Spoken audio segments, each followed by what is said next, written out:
Okay. Make it another duck, then the captain will care. Okay. Probably raise that up a little bit.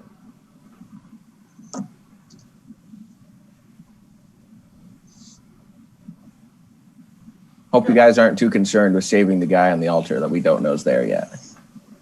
I mean, I don't think we're going to sneak past. We might as well kill the cultists. Okay, as you open up the door Ding. and take a look inside. No, I didn't. No, not me. Okay, who's going in? Door's open. I'll do it. I'm going in. Okay. You go in. Roll me a stealth check real quick.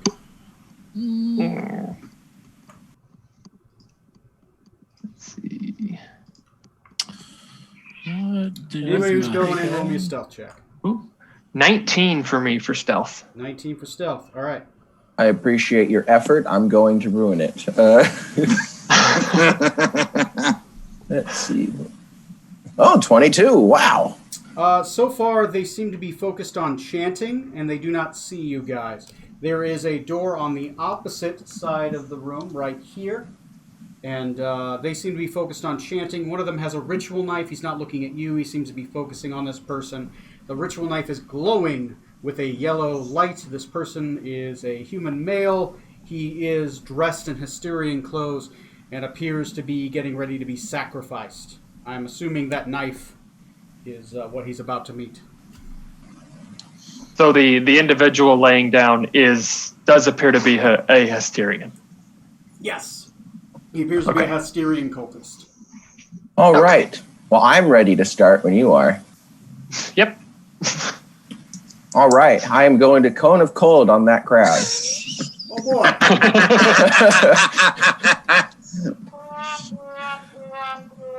Okay. That's your opener. I'm not going to pull out the thing. You definitely Cone of Cold them all. Go ahead and roll damage. What the? D8D. The They're hell? well Okay, try within it again. your range. There we go. 36 damage for the lot. 36 damage. Only 36? Yeah, I had a pretty mediocre roll. Oh, okay. You blast him.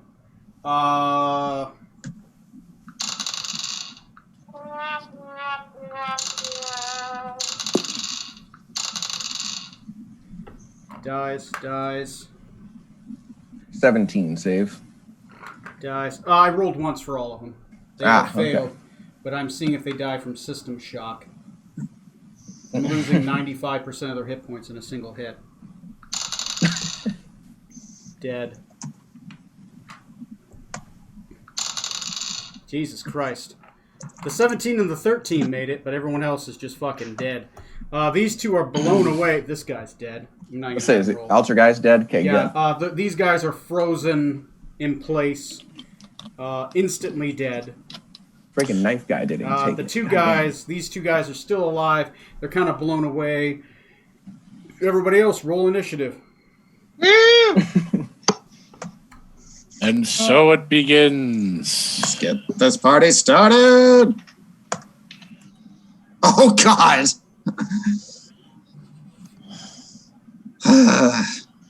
Ignore my roll. I messed up. I wish I could ignore my roll. Oh, hey. Okay. So, go ahead and put your guys on the initiative board. They're going to go last.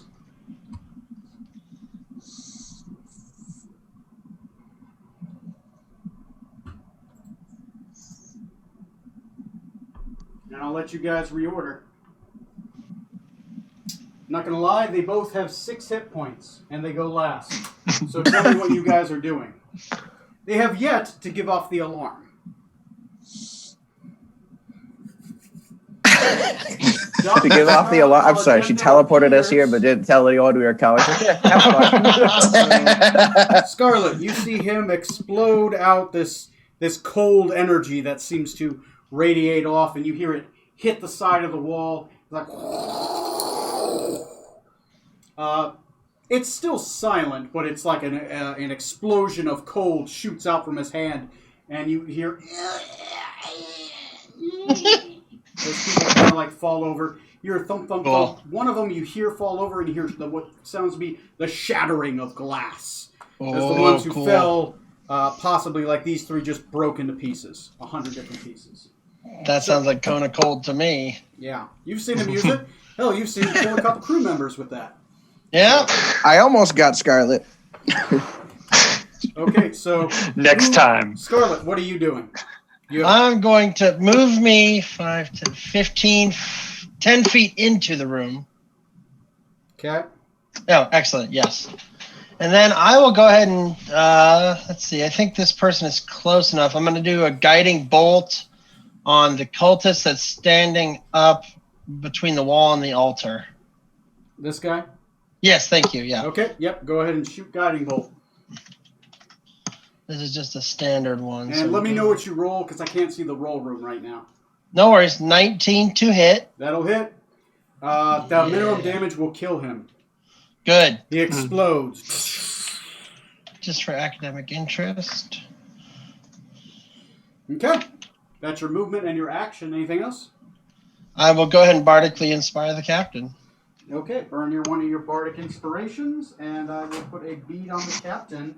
I think that's it, since you don't have action surge. Nope.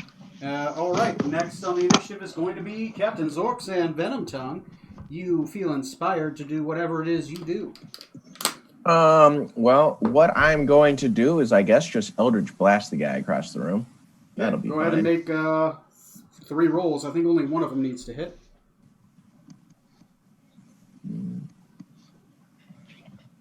He has partial cover. 19 on the first one. That'll hit. He explodes. Excellent. They're all dead. Yay! I'm going to roll to see if anyone heard you. Okay, that was a roll. All right. We are out of initiative. Yay! Get that Hey, we did it, sacrificial guys. knife That looks special. Okay. I want all combat to be like that. Does anyone else go inside the room? Yeah, I'll come inside the room. I'll after Because if you them. don't tell me, I'm going to leave your piece on the board, wherever it is. You get jumped alone. I will keep an eye out on that other door leading to that other hallway. Okay. Just kind of standing guard. So, over here or over here? Put me God, I wish I could ping on Just tell me, are you going south? Are you going this way? What are you doing? South or north along the north wall. Kind North. of like with my back against it. You are along the north wall. Oh, okay, north. So This is north. west then the west wall. Yeah, right there. Okay. Well, inside the room on that west wall there, with my back against it, just kind of waiting by the door to see if anybody comes, Okay. Okay. acting as a lookout. So you are right there. Yep, that'll be fine. Okay. Okay. What are the rest of you doing? You either going this way or this, or investigating at a bunch of dead bodies that are frozen right there. Are the robes they're wearing frozen? Yeah, and they're broken and torn. Damn it. But they That's do fine. have stuff on them. Yeah, so I was going to say, can I search the bodies really quick? Yeah, if you want to spend time searching the bodies, I'll roll to see how long it takes. How much time are you dedicating to searching the bodies? Less than 10 minutes. Okay. Is everyone else okay with that? Or are you going to start moving while she's doing that? I think Uh, far less than that. Yeah, all I want is the guy's sacrificial dagger, and besides that, I think we should at least begin the process of going to the next one while she's searching. Then Mm-hmm. Yeah, go ahead. Checking the door. Okay. So you run up, you grab his sacrificial dagger. Go ahead and just add a +1 dagger. Okay. It is evil aligned. Just to let you know. It's not a bad thing, it's a good note for it because there are certain damage reductions. in the game. So if you're fighting an angel, it might help. I mean, the way we're going, probably. Okay, so The angels are gonna come down to stop us. So you guys crunch your bodies right here. After a while, I'll have you roll an investigation, Scarlet. But until then, we're just gonna wait until a certain time happens. You're investigating the door. What are you doing? Seeing if it's trapped again.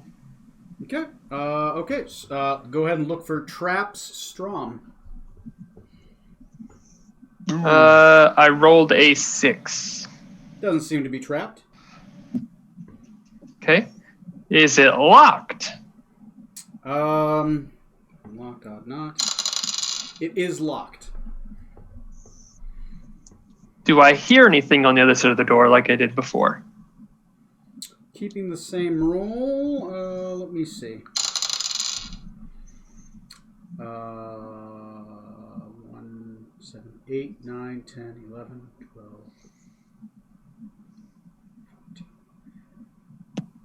14. Yes, but very faintly. You hear the sound of footprints and scraping, and you hear what sounds like. Roll an investigation check. Okay. 17. 17. You hear chewing. Oh, good. Oh, I will quietly relay that to the group to say that I hear chewing on the other side of the door and that the door appears to be locked. Hey, Decatur, how's our location feel in reference to Smoot? It's pointing in the direction of this door, so Yeah, he's southeast of you. Yeah. the only direction to really be going, it looks like. Well, you ready for a fight? And I'm going to start taking a crack with the lock picks then on the door. Yeah, go ahead and roll it.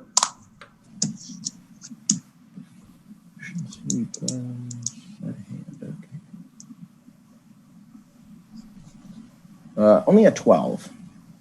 Only a 12. You do succeed. This is a succeed butt check. Oh boy. You do succeed. Do you open the door? Well, do you open the door? So I won't open it yet. I'm just getting it ready while Scarlett's wrapping up here, hopefully. You succeed, but you do cause quite a bit of noise. You're loudly opening it. As you do, Strom, you had your investigation up, and you're hearing.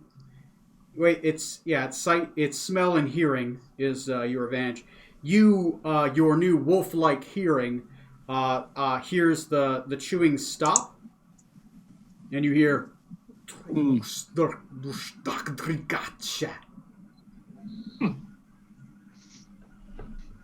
And then you hear louder on the other side of it.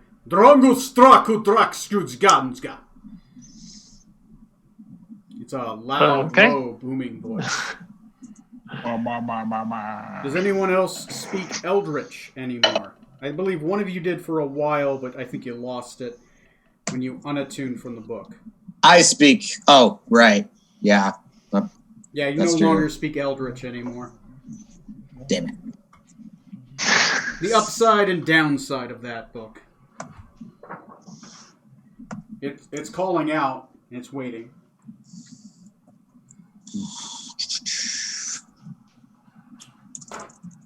I've already started a timer. Well, whatever is there, definitely heard that. I'll move to the other door and just call out to Rutherford. We're preparing to move into the next room. cool. I will follow. Okay, you move into the room. Scarlett, time to wrap it up. Yep. Okay, Scarlet, roll an investigation check, given that time. And I'll let you know what 18. you're able to find. 18? Yeah. 18. Amongst the bodies, you find they do have Pickle. they do have money. You're able to collect 150 copper pieces. You are able to find 2 potions with yellow liquid inside of them. And 2 potions with yellow liquid inside of them. And one of them has a very nice color, yellow-colored Haster sigil. That's kind of golden, and you're guessing it's worth at least 250 copper pieces if you're willing to take that sigil. That gives off a slight yellow light. Sure. Okay. You go ahead and add Hasterian. It's a clerical amulet. Yep. But it's worth 250 gold, and it is Hasterian aligned. It'll go well with my robes and book. All right. Cool. You're now opening the door? Yeah, sure. Yeah, let's do this. Who's opening the door? I will again. Okay. And then I'll follow right behind him. Take it. And I'll Or follow stuck. behind Strum. And I'll follow behind Decadic. Broken. There we go. Door's working again. Thanks, Obama. Stuck. Technically, these both have doors on them. Fuck. There we go. All right, open the door. There's another door. Oh, dear God. Like one of those hotel rooms where you can optionally go between the two. Mm-hmm. Yes. I close the door. Close both doors. A giant Nah. winged figure wielding a giant black bident and a black shield with a yellow flame upon his head. He is large size with giant demonic wings and no eyes. He just has this giant thing over his face. Is standing there. He's chewing what appears to be the remnants of an arm of a Hasterian cultist. And he drops it, looking at you. And he says, Grandosti mangiango krok. Nice. I'm sorry, this is the wrong room. We'll be open now. Whoopsie daisy. I need everyone Didn't realize this to was roll occupied. me, initiative. That's what he said. Room's occupied. Occupido. New initiative? New initiative. Thank God. That's more like it. Let me go to game rules. Let me go to monsters. Let me see what this guy looks I like. keep rolling sixes a lot. I don't like that. But they like you. Yeah, apparently. What's my AC? No. What's my HP? No.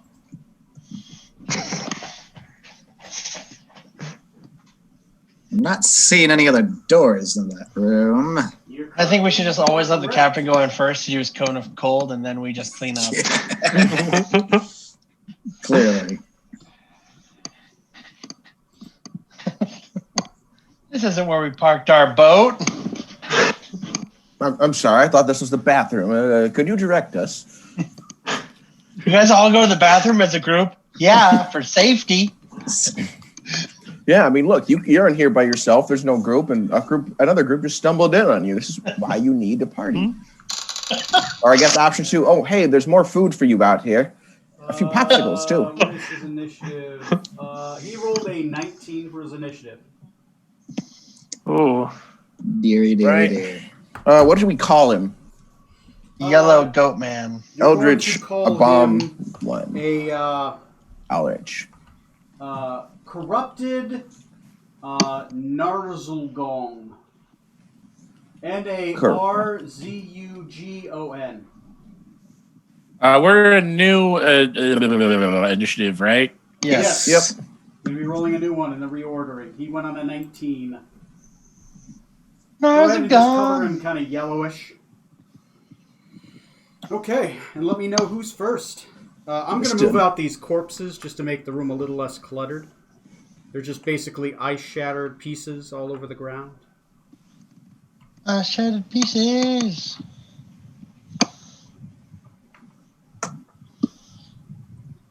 I wanted to scatter the bodies into an esoteric symbol that's supposed to have meaning, but the writers in my last season will say, nah. What is this, Game of Thrones? No, this is better writing. Oh, Lost? Oh, no, not that bad. Okay. Anyway, who's first? Decadic. Oh God, it is me. Oh Jesus. Decadic. You were ready for this one. Yeah. This guy's like, you're both right here, and you see him. I'll step into the doorway and I will zap him with a lightning bolt. So you step into the doorway, and you zap him with a lightning bolt. Okay, go ahead and roll.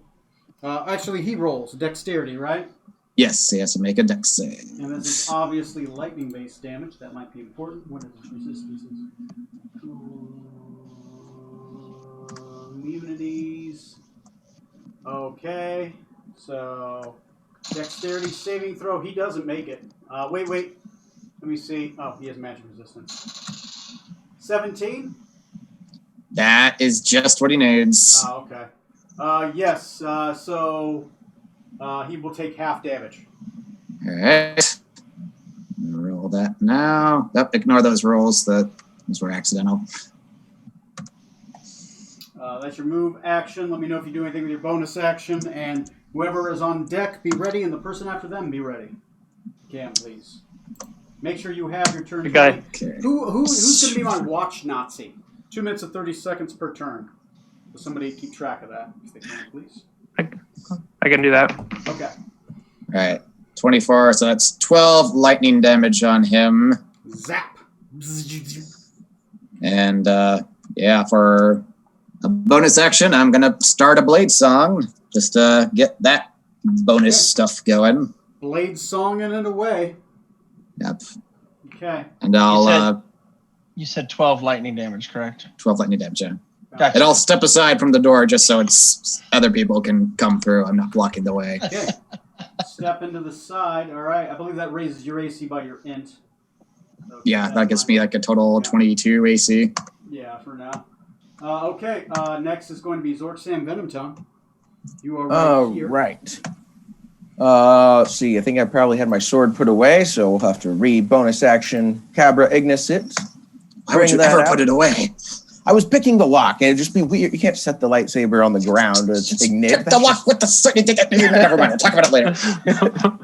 And we're gonna go right up and introduce ourselves. 15, 20. I should have been right at the door. I opened it. Oh, you were at the door? Okay, so where do you want to be? You can be anywhere within 30 feet. Put me on one of his sides. I don't really care which. Pick one. Okay. Right. Okay. If you don't care which side, obviously the worst possible one. I'm just kidding. I don't think any of them will be worse in this case, except maybe standing up on the altar thing or bed thing in front of him. Okay. So he is right there. Okay. Yeah, go for it. All right, and we go to town on him with actions is a +9. All right. Scratch. Oh, God, 10 and 11, with the first one being a nat 1. So I haven't made a good first impression. Yeah. Does no, 12? Does 11 hit his AC? No. So it's 2 misses. So no impression at all. As you're swinging at him, it's that shield he has off to his right. It's as tall as you are, and you're just slashing into it. Okay, that's your action, your bonus action, and your move. Next in the initiative is going to be the corrupted Nalzurgong. Hey, buddy. It is going to use Infernal Command or Terrifying Command. Also makes 3 Hellfire Lance attacks. Infernal Command. Each ally. Nope. Terrifying Command. Can't use either of those. Man, fuck this guy. So his 2 main abilities are only good if he's got guys with him. Okay. So anyway, he's just going to Hellfire Lance you. You're the guy within reach. He's going to attack 3 times, and I'm just going to do average damage on each one. If the damage kills the creature's soul, blah, blah, blah, blah. Oh, I just read about the dagger. Oh, boy. Gonna turn us into a demon in hell, get your soul absorbed into the river Styx. Yeah, that was a Hellfire dagger, by the way. That sounds lovely. So, all right. 3 attacks. He has a +10 to attack. Miss. 16, does that hit? 17's your goal. I rolled a 1, a 6, and a 2. Awesome. That's a miss. So he goes all out on you. He kind of turns off to the side and just starts attacking you. He kicks the table off to the side as he does. And he's just starting to waylay against you. His back is against the wall. Okay, next to the initiative. Table barely misses body me. and the table are against the wall in the way. Aha! Great. So, That's him. So Rutherford's next. Yeah, Oh, there's a- Elizabeth Smythe. table in the doorway. I love that comment, Decatur. 10. Can I move up to behind the table? Is there enough space to do that? Yes, they'll make me an athletics check to get the body out of the way. All right, athletics. Let me look at that real quick. Minimize that. Hashtag D20. And you got 2 minutes and 30 seconds on your turn. 15. 15, that is enough. The body is thrown out of the way. You are now right here. Cool. Well, we're going to give this bitch a try. I'm going to take the thunder cannon Oh. and fire off a charge. Okay, 1 charge. I got to make a DC 15. Deck save. Yep. He fails, surprisingly enough. Neat. That's 8d6 damage. Lightning, go ahead and roll it. And let me know if Well, you do bam. anything else. That'll be 27 damage. Put 27 on the board.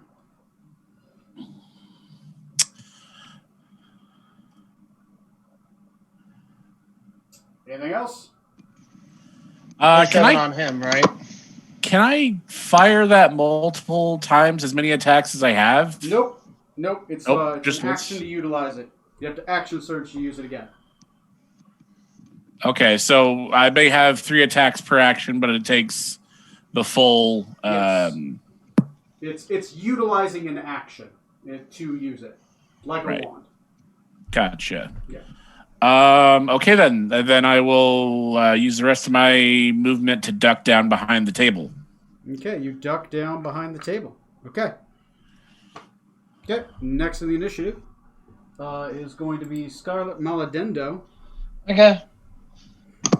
I'm gonna go ahead and cast Dimension Door, Okay. so that I am right next to the captain.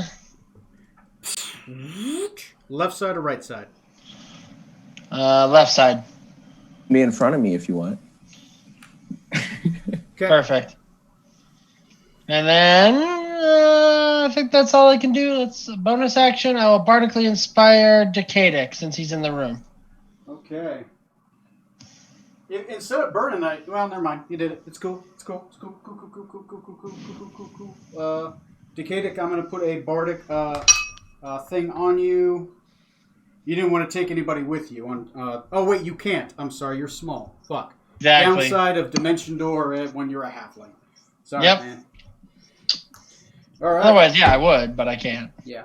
Next is going to be Strom. Yep, I am going to get into the room.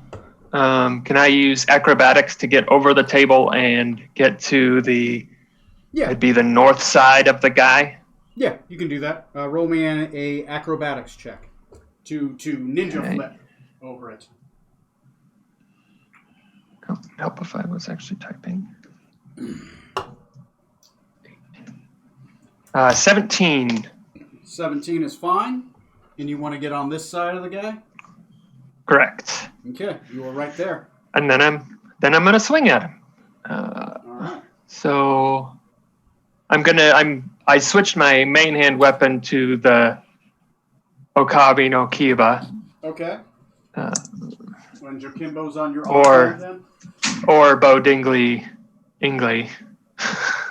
Or Boone Dingley Ingley. The Boone Dingley, yeah. It's a finesse-based weapon. I don't know if that calculated properly into it, but you can use your dex to be Once I attuned it, it changed. Oh, good. Okay. Good. So, all right. So, the first attack, 28. Second attack, 28. Third attack, 18. The two 28s will hit. The 18 will not. Okay. So that's 18 damage total. He's not undead, is he? He is not undead. Are there any damage types to that, or is it just normal? More for Joe Kimbo. That's why I was asking. I'm sorry. I'm thinking like 3 swords ago. Yeah. And then for my bonus, I'm going to attack with Joe Kimbo's sword, and I get a 25 to hit. Okay. 25 and his AC is 20. He's resistant to acid damage, so whatever acid damage Jokimbo does, cut that in half. Oh, that's right. So Okay. it'll be a D4. Just roll a D2 instead of a D4. Okay, so then that's another 8 damage, so 26 damage total. Okay, put 26 on the board. And then I'm going to call that good. 26 on Narzagon, right? Yep. Mhm. And his AC, you've learned, is now 20. Oh boy. Okay. Anyway, top of the initiative, Decadic. You did Yes. 26, right? I will follow suit with Strom and run up to take a couple sword swings at him. Okay.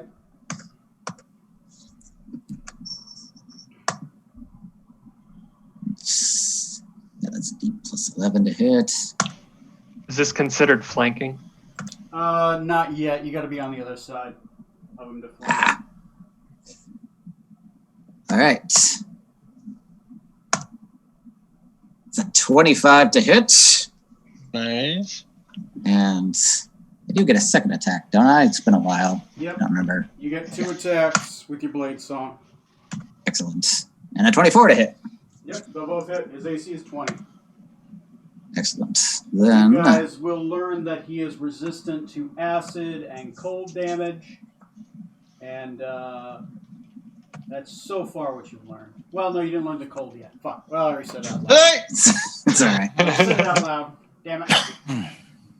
Punch the damage here. I thought I had a shortcut saved for this. It's all right. Is there anything else you're doing besides moving up and casting the sword and stabbing? Nope, that'll do it for now. So that's 12 and 11 damage, so 23 damage total on him. Ooh, 23 damage. Nice. At 88. 88. That's, he's bloodied. He has 150 hit points. Wow. 150. Zorksan Venom Tongue.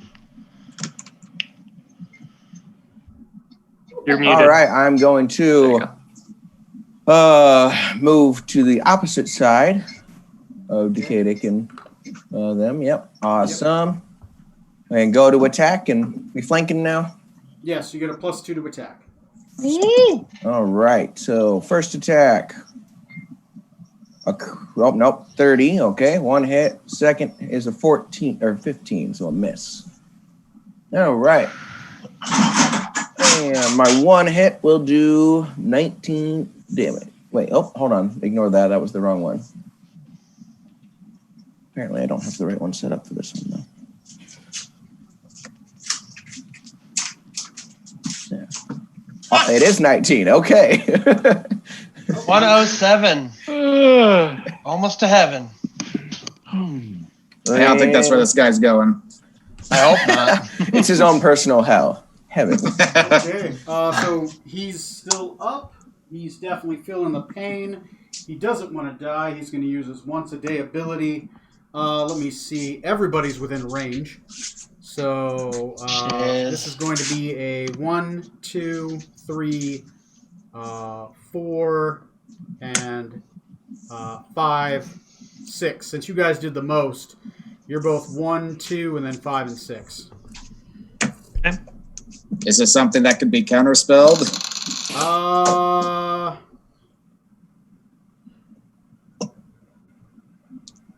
No, because it doesn't have a verbal or somatic component or a material component. It's part of a weapon attack, so it can't. Okay. Sorry. So it's not even a spell then? It's a spell. Right. It is a spell. So if you have Mage Slayer, you're going to get an attack against him if you want. Okay. But it's not a spell that can be counterspelled. It's counterspell requires you to be able to know that the spell's coming. Right.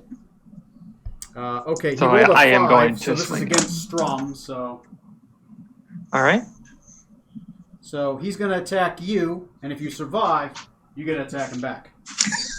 If I survive. Okay, then. Does Mage Slayer not go first? Mage Slayer goes in reaction to the spell. Ah, okay. You actually would. You do get to hit him first. Because I thought it was like you could make him drop Yes, it because potentially you or can make him something. make a concentration check and potentially lose the ability. So yes, go Is ahead it- and am I- attack him. Am I flanking then? Yes, you get a +2 to your attack. Okay. So that means I would have a 20. Yeah. Okay. And that's another 7 damage. 7 damage. Put it on the board. Okay, he's going to roll to attack you. He has a +10 to his attack as he turns to come at you and hit you with his lance. It's 27 to hit. Does that hit? Yep. Oy. Okay. His lance begins to glow with a violent red energy. As he spears you with it, I need you to make a Constitution saving throw. Okay. Guess we'll have to kill him after all. Don't worry, guys. If we kill him, he bought a really cool sword. We could get it. And he's got a cool ring. Dibs on the sword. Dibs on the ring. What is the save? I do have advantage against spells cast by creatures within 5 feet of me, Technically, but this one isn't a spell. It is. Or it is a spell, right? It's a spell. It's just not a spell without a material, verbal, or somatic component. So, I'm actually going to use. so you got to roll twice and take the best roll if you want. And you can choose Okay, to yep, roll if you roll really bad. I'm going to guess that they're not going to make it, and I want to use second wind. No, what is that? Indomitable. would be- Indomitable. I can never remember that. It's all right. I'm going to use Indomitable. Go ahead and make that roll. 19. Is it 9? What's your total 19. 19 total. for the Constitution saving throw? That's exactly what you need. You don't lose 100 hit points. Oh, what? Okay. You're only going to lose 50 hit points, and he's going to heal 50 hit points. Oh my god. Oh, good. As he stabs you, you feel your soul slowly begin to leak out of your body and into the lance. You strike at him with a furious speed, parrying off the lance out of your body before it could fully steal your soul. Oh god. Yeah. If it reduces you to All right. 0, you're dead, and he eats your soul. But you survived. But you are 50 hit points down, and he's healed 50. So note that. Alrighty. Oh, Okay. Next on that's his whole turn. He doesn't have a bonus action yet that he's going to use because he only gets that twice a day. Go ahead and whoever's Rutherford, you are kneeled behind the table. What are you doing? yep. I will pop back up. Mm-hmm. Take aim with the Thunder Cannon again. Mm-hmm. Give me a deck save, please. Okay. So you're going to shoot him with a thunder cannon. Again, yeah. Second, let me grab out the lightning bolt. This doesn't pierce, does it? Oh, Strom. Oh, no. Crap! Oh. So you're aiming I here will- or here or here. Which of your party are you hitting? He's learning a new thing about his gun. Decadic, Captain Strong. Decadic, Strom, or the captain? I mean, why break a trend now? Yeah, bring it on. I'm ready for it. I'm not. It's Sure. gonna hurt. This Let's is the do it. 2000 I spent. Worth it. Rated yeah, that's- 2021 properly. Yeah. We'll do the captain. Why not? I'll make Okay, he will make his. make this worth. He's gonna make a dex saving throw, and the Scarlet's son. captain is. Let's do this. Now this gun doesn't count as magic, does it? Or is it? Like It is magical, so you do get Okay. advantage. that's good at least. Yeah, DC he is makes it, 15. so he's gonna take half. He rolled a 16 All right. plus Fuck. 5 is enough. I'm taking it. Oh, That's gonna be 8 poor captain. Okay, that's not too I'm bad. so happy you rode terribly. Full. So after that is what 8, 9 damage. Half is half of what? 9 I round up. cannot see what you're rolling, by the way. Yeah, I don't have that page up. I'm over here. He on the rolled side. 17. I rolled a Total. 17. round up for 17. players, so 9 damage for him. So roll down for players, roll up for bad guys. Yeah. So. Okay. 9 It damage does- on him. yeah. 17 on me. So he does take half of that, rounded up. Monster takes 9. Okay. Anything else? You got to So move. And now a bonus he's at action left. 7. God Now- damn it, Rutherford! On 73. My bad. My bad. Granted, he's also on like the That other one side of got away that. from me. So it might have been fucking He didn't Decadic lightning know. bolting me for all I know. But that's so out of me character. shouting, my bad. My bad. Okay. So anything else? Greg? Unintentional. I should have yelled 4.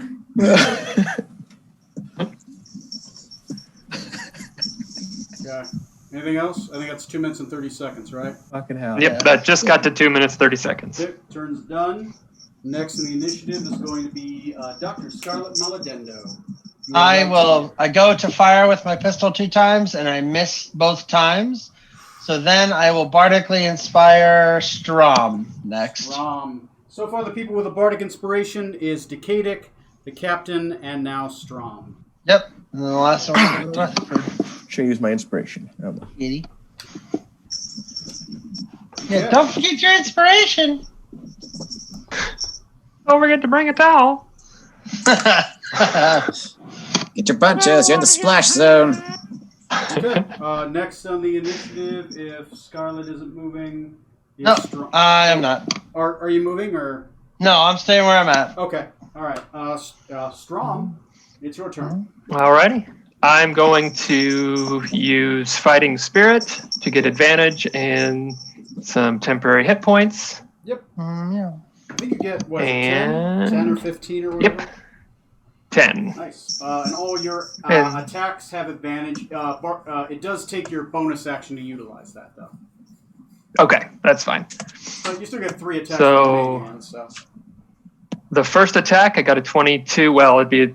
Do I get flanking still? Yes, you do. You're still flanking. Okay, so it'd be a 24, Mm-hmm. 29, and another 24. Woo! That's 3 hits. So then we've got 27 damage total. 27 damage. All right. Put it on the board. Anything for your move or anything else? What's his health at?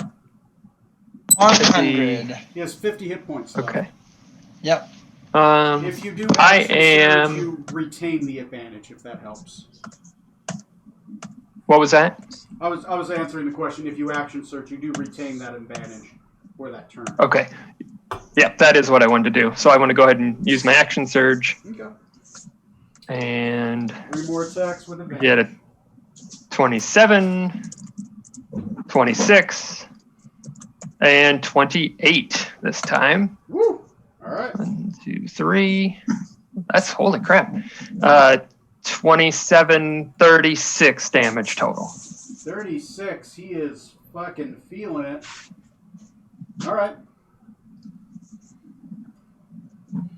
Okay. And that will do it for my turn. Okay. It's another 14, right? Or you did an additional 30. 36, yeah. 36 damage on top of Yeah. 20. So that'd be 136 damage he's at. Thought so. All right. Nice. All right. Bring it home, Decadic. Top of the order. He's looking rough. Strom was just literally carving in, got past his guard, and just started carving into his gut. Strom took his health back. Yeah. It's my belongs to me. Give it back. Yeah, since he's pretty close, and because I really don't want him to get another turn, I'll just take out my wand of magic missiles, fire a 6 charge right in his fucking gut. Oh, okay. Point Go blank. ahead and roll that damage. I think that'll kill him. Yeah, it's 8d4 plus 8, I believe. Yep. That's definitely a minimum 14. 29 damage. Like a machine gun, these magic missiles just start spraying through his body. It's like the end of Bonnie and Clyde when they just get machine gunned in the car. You just see him going, "Ah!" That's him. And he falls over, barely missing the captain. And he hits the ground with a loud thump. His body begins to deflate a little bit. But he's still there, but his yellow blood is everywhere. Okay. There. You guys are in this room. There doesn't appear to be another door in this room from what you currently see. Search the body. Yeah, what's that lance? Search the body. The lance does stop glowing yellow. It's a part of his template. Search the body. He has. I don't know what the fuck would he have on him. Let me see. Billion Oh, okay. copper. Someone roll percentiles. I'll do it. How many? Just one? Yeah, just roll me percentiles. 76. 76. 76. That is a minor magic item. He has 50 copper pieces on him. Why he has money, I have no idea, but he does. And copper each. There we go. And he has a ring. Ooh. Okay. He has a minor ring, so rarity is uncommon. Filter.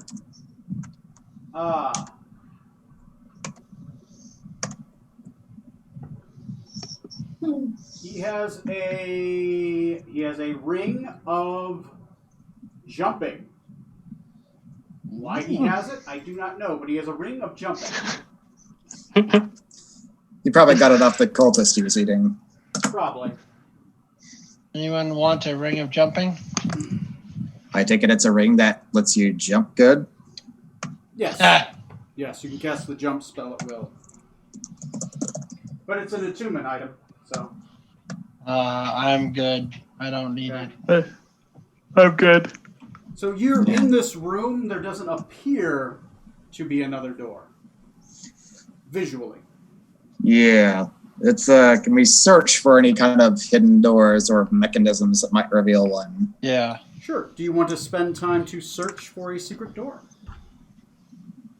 Yes, because Okay. might be another passage that loops around where Smoot is, but we better make damn sure first it's not this way, actually. Choose a champion For to roll an investigation. the detect magic, I have a real quick question. Sorry. Yeah. For the detect, what the detect creature, is that what the spell is, or is it Locate detect? creature, yeah. Okay. Does it give you like elevation, or is it just north, east, southwest? Decadic, what does it say? Look it up real quick here. I think if you click on the item and hit control, it'll just open up another tab. Yeah. This laptop's chugging a little bit here. Which I'm expecting to get a new one delivered in the mail in a couple days. Hopefully it'll run better than Nice. this one. Who was looking for the secret door, by the way? And I can make the roll since I suggested it, unless someone else really wants to do it. Okay. I'd say go for it. Yes. That Who's Locate drumming? creature. noise. Oh, that's a cat toy actually making that noise. Oh, okay. How dare that cat do that? Spell the nearest creature as long as you have a creature up close within. Just in a different form. It just says I sense the direction of the creature. It doesn't seem like it gives me like a exact pinpoint of where exactly he's at. Okay. You just Okay. sense his direction. Okay. Yeah. He is again to your south and slightly, very slightly to the east. And I will. Is it investigation to roll? Yeah. Advantage since there's more than one of you. Well, are you looking quickly or are you taking your time before you roll? I would take my time in this case Okay. just to give it a real good look. Okay, if you spend 5 minutes looking, I'll give you advantage. All right, gladly. Okay, I believe the bardic inspiration might fall off one of you. No, not yet. It's not been a full 10 minutes. Ooh. So, but it's getting close. With advantage, that is a nat 20 for a total of 29. Nice. This is an illusionary wall. Aha. So, what are you going to do? You're going to walk past the illusion? Yes, I'll relay that to everyone, and it's curious that wall's illusionary and nobody came to this fiend's aid. Don't stop believing. I got on this feeling. I wouldn't count on us to be so lucky, but maybe it'll be a quicker way out. Be nice to have an escape route available. Yes. Did anyone check to see if that body he was chewing on was Smoot? Just to cover my curiosity. That'd be a dick move. Would I really do a dick move like that? Well, seeing Yes. if we're in the I don't know. again. Yeah, I mean, you literally said that what we're doing right now was a dick move. That's true. You That's destroyed all accurate. trust we had in the attorney. That's accurate. Oh, you guys had trust in me? Nice. Sweet, Little bit. sweet trust. I will say also, it's curious that they managed to trick us into being teleported here, and yet there was no one at the teleport circle to accost us and imprison us right away. Unless they are hoping for us to go after Smoot, maybe. Man, when you were joking about, I saw him. I sent him over to the cult. Yeah, might have been bang on. But good news Could is, be, but we also don't know how big this temple is. Don't think we can afford to just wander randomly to find an alternate route. the downside of that is if they didn't bother to prepare but still did this, and since she did mention the light of the yellow sign, it was planned, and she wasn't trying to get us to attack the cult or anything. Means that she probably thought they probably think there's no way out from there without such a huge amount of resistance. It doesn't matter if they know someone's coming. Possibly. I mean, we did give her 3 or 4 hours to prepare before she teleported us. Could have easily True. communicated with them that, hey, I got some schmucks coming your way. Well, she could have maybe recognized us, knew exactly who we were. Still, the fact that we just were able to walk right in and do what we did, and no one was there right away. I don't know. I would expect more resistance. Yes. I'm sure we'll find it. Yeah. Well, onwards then. I'll lead the way and let's go. In country. Cool. Okay. So, let me... There we go. There you go. Single, putting that thing in there. So, let me move If I'm this. concentrating on the locate creature, I can't cast... Well, I can cast another spell. Can I, Tony? You can. Or You would- just can't cast another concentration spell unless you lose concentration on that. Okay, then in that case, while we're grouped up here together, I'll cast my Psychic Rally Cry spell again. Is that concentration? It is not concentration. Oh, nice. That's actually pretty Yes. cool. Did not So- know that one. So now we can all, just as a precaution, telepathically communicate with each other, and you get that bonus effect of if you kill something, you get a bonus attack or dash action. Awesome. So there we go. You have a hallway over here. What is your marching order? I'm in the Middle. lead. Okay, you are. Strom the second. lead. Strom is going to be second. Cool. Who's third? Me. I will be third. Third. Who's fourth? I'll be fourth. I presume Trey wants to hang back just to watch our backside. Yep. Trey Oh. is kind of walking backward, watching tail end Charlie. That's smart. Okay. So you guys have you see a long hallway that turns to an L. You feel the presence of Strom to the south of you, but there does not appear to be a door to your south wall. Do you want to investigate and see if there is a door also to your south, or continue down this hallway? Say continue. Yeah, might Continue. as well Continue for now, then we'll double back to search depending on what we find Okay. or don't find. As you begin to go this way, Just keep a feel out two for in the if it- lead. Go ahead and roll me a perception check. The perception is sight-based. Still dark, or is it? I mean, still dim, It's or is it dark? dim.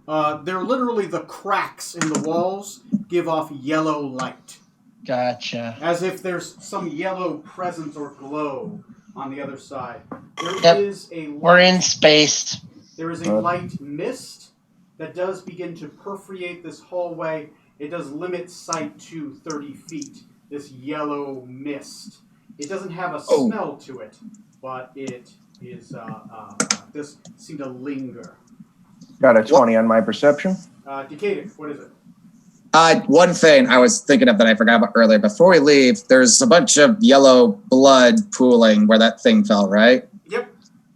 Could I firebolt it to see if I could burn that blood away? As you firebolt it, you learn that it is immune to fire. Okay. Because I remember our silver masked friend being able to teleport via spilled blood the last time we encountered him, so Yep. just keep that in mind as I go forward, I guess. But you did learn Great. something. If you run into one of those, you learn they're immune to fire. Yep, okay, yep. Let's keep going. So, what did you get? 20. 20. Cool. 20's good. Oh, hey, Yeah. look. Phoebus. As the room begins to turn to the left, let me see how far that. Fuck, that's a long ways. Fuck me. Give me a second here. This hallway, you are limited to 30 feet of vision. Here we go. Architects of Destruction. Do, do, do, do, do, do, do. And it goes up to there. Just beyond that. Really? A little bit further? Fuck me. Give me a second.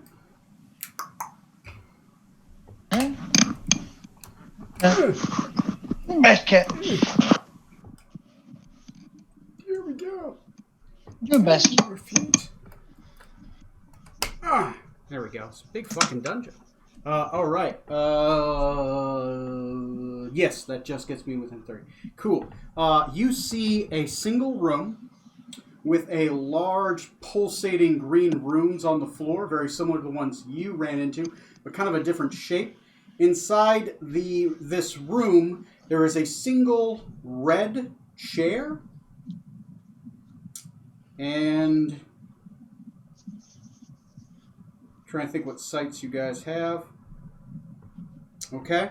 Yes. And you just see that. There is a single red velvet chair Ooh. that is in the center of this glowing, pulsating room. Looks comfy. Well, let's not go into that.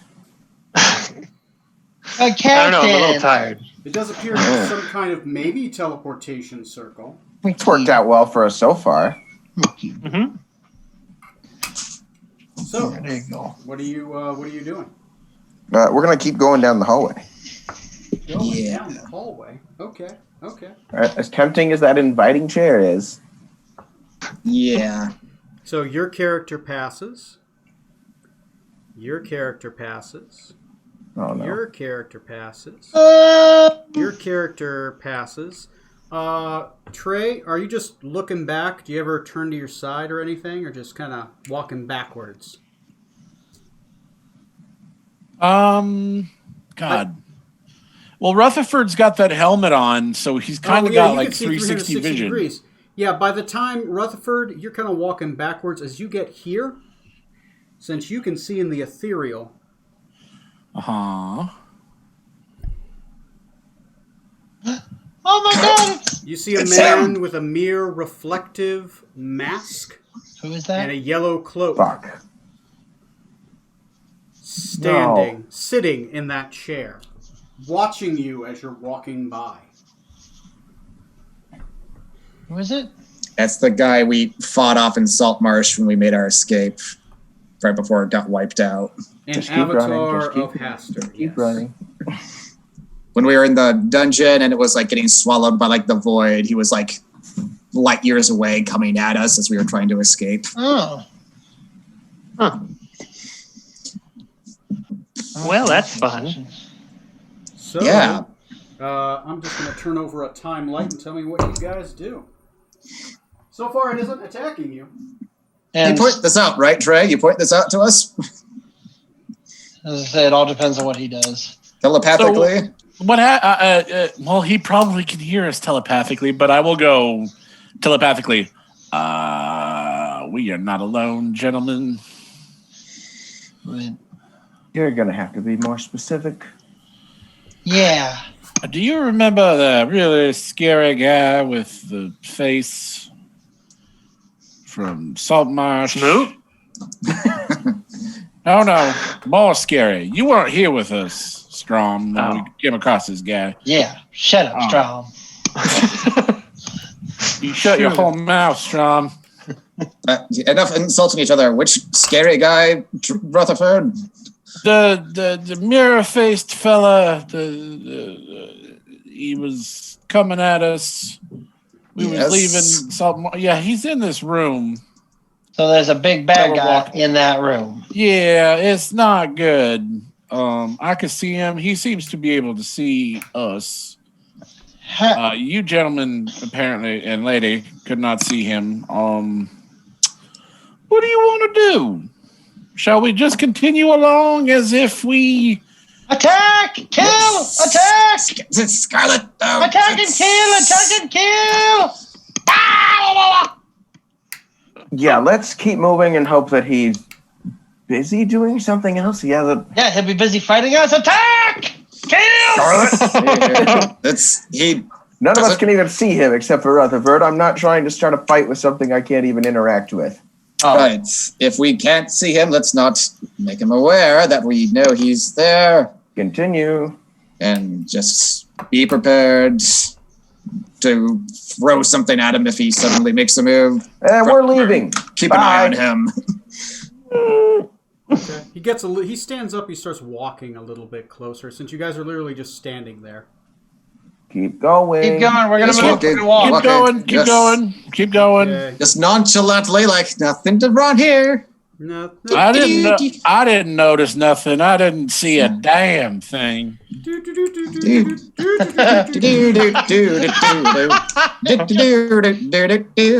made him look for like that.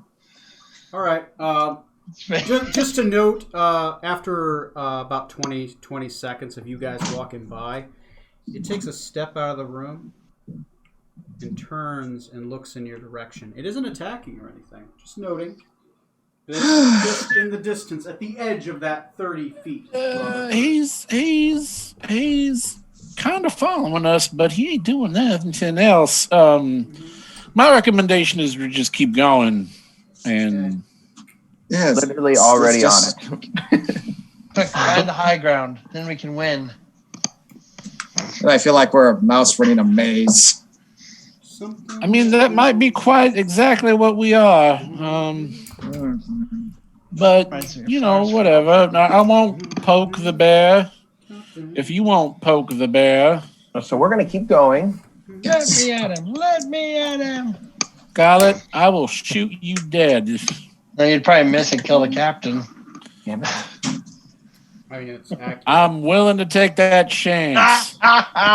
Scarlet, do not think I will put an arm out to stop you so you're futilely trying to get at him. Just keep walking forward. Scarlet, if you run over to attack him, you're going on your own. Things out of the way. Don't make me dimension door myself. You're welcome to. I mean, no one's stopping you. Okay. There we go. Let me just put the doors back on. Okay. And moving this stuff over here. So I'm just moving some of the clutter out of the way and the dead bodies. I don't remember what level we were the last time. I know about this guy. 3 to He's leveled 5? up a lot since then, but still, like... I'd say level 5 or 6. If we have to, I think we can take him, but I don't think it's a wise fight to get into. I think Yeah. if we fought him, it would be one of those fights where he would get close, but then he would get away. He's Avatar of Hastur, I believe is the name. You guys have a lot more confidence than I do. Yeah. Okay. I think he'd get away no matter what.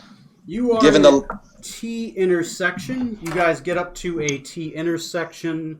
Can't see it. Okay. How's the smoot directions feeling, too?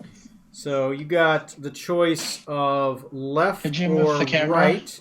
As you guys are looking to your left, there appears to be a hallway that goes to your left, and then seems to disappear in yellow mist because it's more than 30 feet. And your hallway to the right disappears in yellow mist. They're just a T intersection, and the hallways seem to keep going beyond that 30 feet. Once again, that mist prevents vision beyond 30. How's the smoot location feel currently? It's way back Smoot behind is us? like way behind you. He's to the south. Yeah. Okay. But slightly to the east, so maybe going I'm heading right. would be Yeah. the best direction. Yep, right. Right. Go right. You're going Yes. to the right. Okay. So noting that, moving this, going to the right. So as you start to turn right, it stops following you after a little bit. It seems to walk back towards that room. Okay, guys, he seems to have fucked off. Lost interest in us. I think we good. Well, thank him for that later. Either way, let's continue. Okay. Okay. I'm going to... I do. The truth is, he probably doesn't care since we're already stuck in this temple. Why does he need to bother catching us again? All right. So... Oh my god. I need one of these. Does it got any other... I'm just looking at the architecture of the room. It is one of those. Okay. I need one of these. Corey, I don't like the way you laugh. I'm sorry. What is so damn funny, boy? I have a weird bump on my head, and I don't know where I don't know how I got it, and that's why I'm laughing. It's like that's Pressing why it the makes bump you is laugh. Oh, we are losing our minds tonight. You're a disturbed little boy, Corey. there. I spend a lot of time alone. Obviously. I need to leave the house. Help me. Give me a second. I'm just looking at it's a soft this curtain. room architecture. Like this. This is going to go back this way, like this. And I don't need this one. But it goes back this way like this. Okay. Okay. At the end of the T intersection, there is a door immediately to your left. And you see what appears to be the hallway continues to your right. And then elbows around going back east.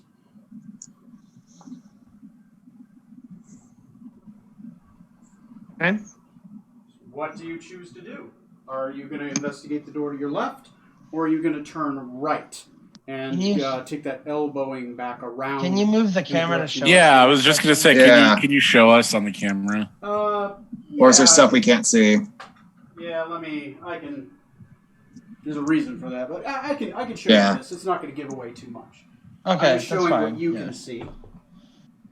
Yeah, if there's stuff you're trying to hide from us, then yeah, obviously. Okay, that's what I was getting a little confused. What you meant by the elbow that bends around Okay. and around. Smoot's location's far south, so we're gonna go around the hook and keep going. Yeah, might as well just keep Sounds following that lead. Okay. Yeah. Go past that door. Stop for a second by it though, and have Strom listen in and see if he hears anything. Oh, 'cause he's got wolf ears now. Okay. Go ahead and roll a perception check with advantage. He's a dragon samurai and a wolf ninja now. Damn. Yay! And a member of the Tuna Clan.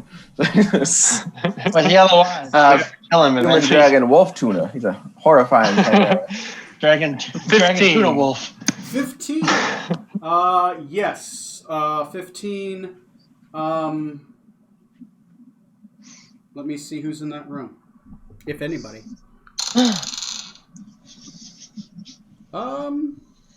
You hear the crackling like a fireplace. Ooh. Okay. It's probably a nice room to rest in. Uh-huh. Private bedchamber for whatever fucking cult leader is here. I was gonna say, yeah, it's like the private dining room. Queen and Yellow's just I'll- chilling in there. Yeah, I'd love to have you for dinner. I'll telepathically say I don't hear anyone in there, but I do hear a fire crackling. All right. It's a fire Hopefully escape. we won't get pursued for a moment then, and we can continue. Flamey. Blame me, Gotta yo, find hot Smoots. man. We shall continue. I Yes. think we should carry on. Let's press on. You guys gonna carry on? Yes. Okay. Damn it. Wait a second. If Strom is part dog, that means he can find by Strom by sniffing him, and if he can sniff him out, then we can call Strom Lassie because he finds lost things. So I put forward the motion that we now call Strom Lassie Boy. What? May. If he makes it through the dungeon, sure. All right, that's your reward. Oh, what motivation. Who's a good Strom? All right, let's go back and talk to the guy in the mask. All right. I'm gonna move. Old some man stuff. Jenkins. Okay, so you guys go this way then, and you continue on. Yep. Yeah. Okay. Hi, come here. Come here. Here we go. Give me love and affection, you damn cat. You guys see another door.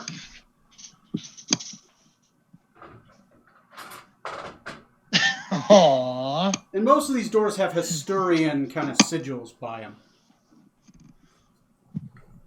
Yeah, can you guys see that? Yeah. Okay. You see another door at the end of a hallway. There does not appear to be anything else. Like the hallway doesn't keep going or just stops? It stops. There's a wall. Ooh. And a door. All right, Strom, do your thing. We'll listen to the door again. Listen That's to pretty a good. door. Let's see. what's 23. Ooh. 16 is okay. He can hear the colors of the room. Can I paint with all the colors of the wind? Yes. You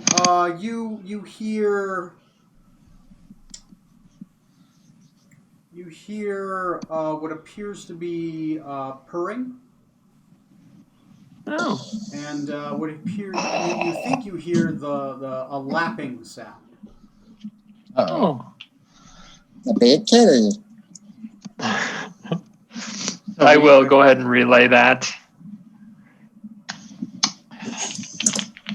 So we got a room of fire and a room of kitten. Mm-hmm. Maybe. Does my locate creature, with the distance we've traveled, has the direction towards Smoot changed at all? Or is it still south to the east? If he feels like he's to the south of you now. You're pointed in the right direction. South and a little bit west of you. Just a little bit west. Still seems like the best direction to go.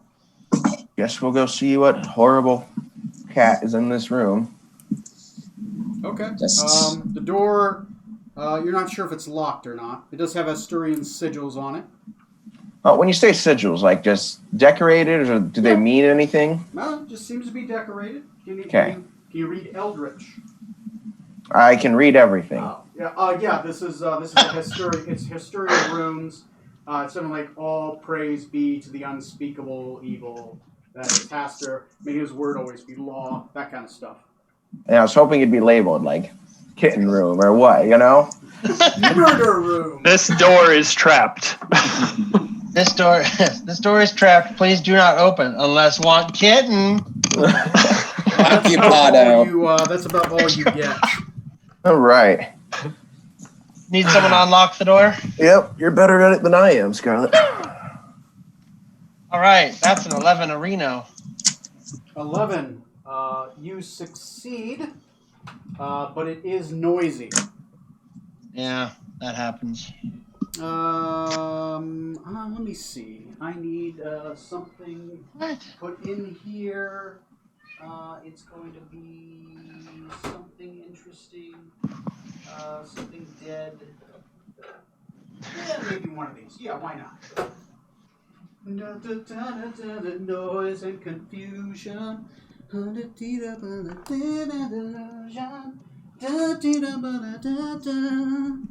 Iron Maiden. Noise and confusion. Maybe a rack. That's not even. He's on a roll, Trey. Don't bother. Let me see. And hey, why not a pile of chains? Just cause. Okay. Okay, you Pile of open up chains. the door. Yep, I will open the door. Yep. And I will tell people, hey, I'm opening the door. Okay. Just so that everyone gets ready. I don't want to. That's fine. So you're up front. You're opening the door. Yep. The normal, I assume, this is the order. Yep. Okay. You see 3 Rakshasas eating a butchered, lapping up and tearing into a butchered horse, and that's bleeding all over it. There appears to be a dead body in a rack over here, and an Iron Maiden, and a dead body on the rack. Let's just throw this guy right here. He's on the rack, and he's dead. His guts have been ripped out. They seem to be eating that. These two are eating. This one heard you as you unlocked the door and is staring at you. I need initiative. Initiative! You come face to face with 3 Rakshasa warriors. Okay, I'm going to put the Rakshasa on the thing as well. Yeah, put Rakshasa 1, 2, 3. Gotcha, Pacha. Ooh, I'm going to steal the Cadix. There, 23 for me. Game rules, monsters. I'm going to call them Rakshasa 1. I fully expected just innocent kittens. I was not ready for a fight. I like to live in that universe that you inhabit right now, but sadly we don't. Much as I would love to find just a room of kittens. True. I mean, they have to sign up for some reason, right? I assume maybe that was like the perk that they joined the cult for. A room get of kittens. kittens. Yes. Okay, all right. So Rakshasa 1, Rakshasa 2, Rakshasa 3. All right. I'm going to roll for these guys. Is that inspiration you gave us, Scarlet, still up? Or is that gone now? I think that only lasts a minute. It lasts Like 10 minutes. 10 minutes, I'm sorry. I will say it lasts until the first round. And then it's done after the first round. There you go. Okay. Okay, so 2, 18, 6, and they have a plus to their initiative. Rakshasa 1 is going to go on a 5. Rakshasa 2 is going to go on a 21. And Rakshasa 3 is going to go on a 10. What's the Rakshasa's dex? +3. Mine's +4. I go first. All right, you're slightly quicker. Okay.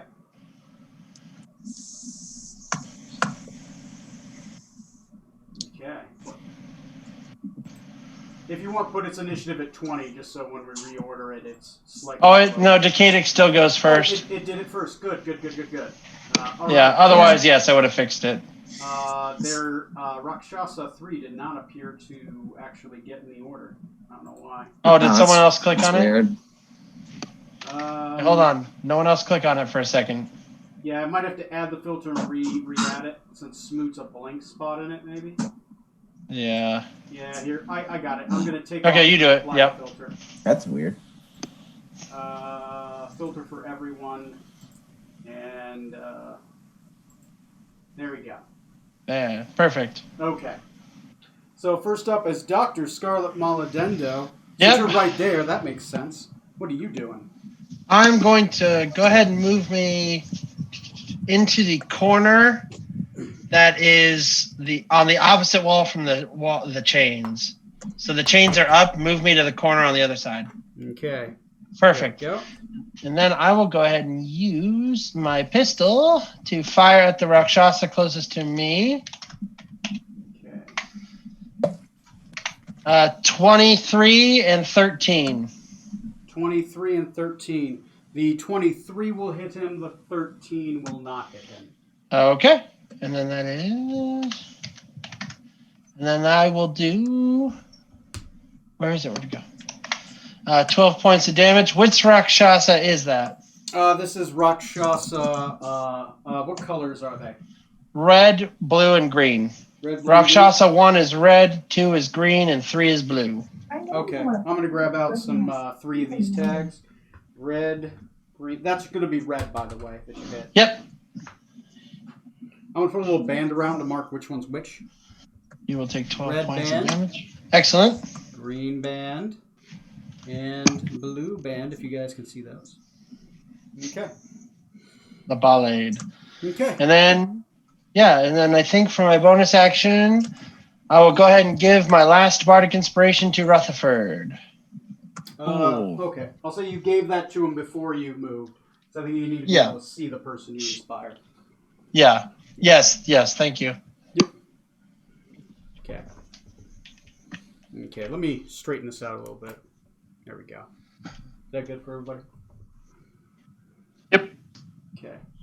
Let me know if I can zoom that in a little bit more. If you could move the camera so that the room is in the center.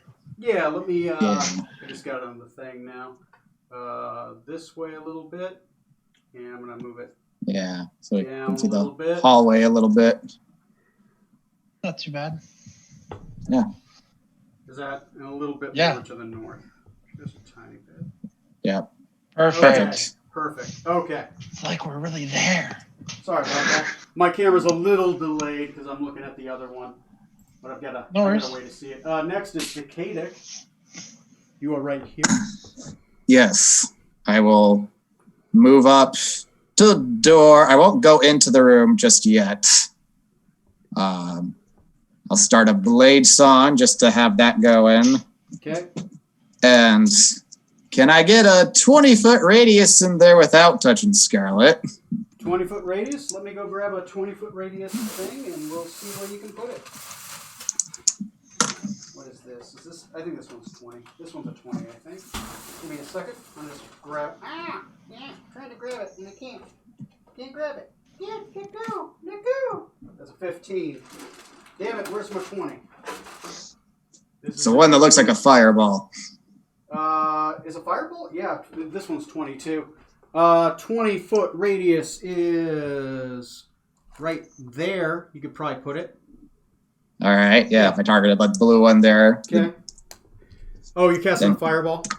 Yep, I'm specifically taking a bead off my necklace of fireballs and just chucking it in there.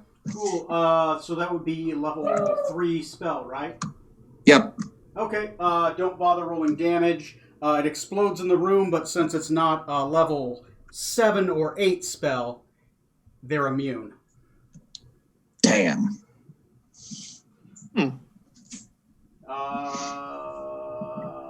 6 level or lower. Yeah. Okay. Yeah. You see the fireball explode. You see them not dodge, and the magic just washes over them, like it wasn't even there. Huh. Well. Fuck. So, expend the bead. There you Yep. go. You possibly learned something about Rakshasas. Knowing this half the battle. Okay. So who is next?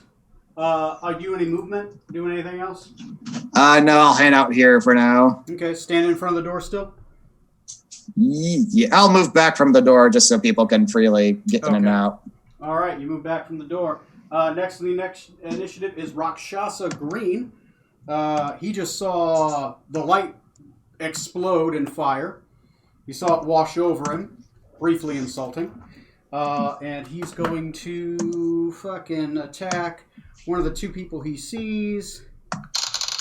Oh, shit. Even odd. I rolled odd. Ah, fuck. He's going right after you, Decadic.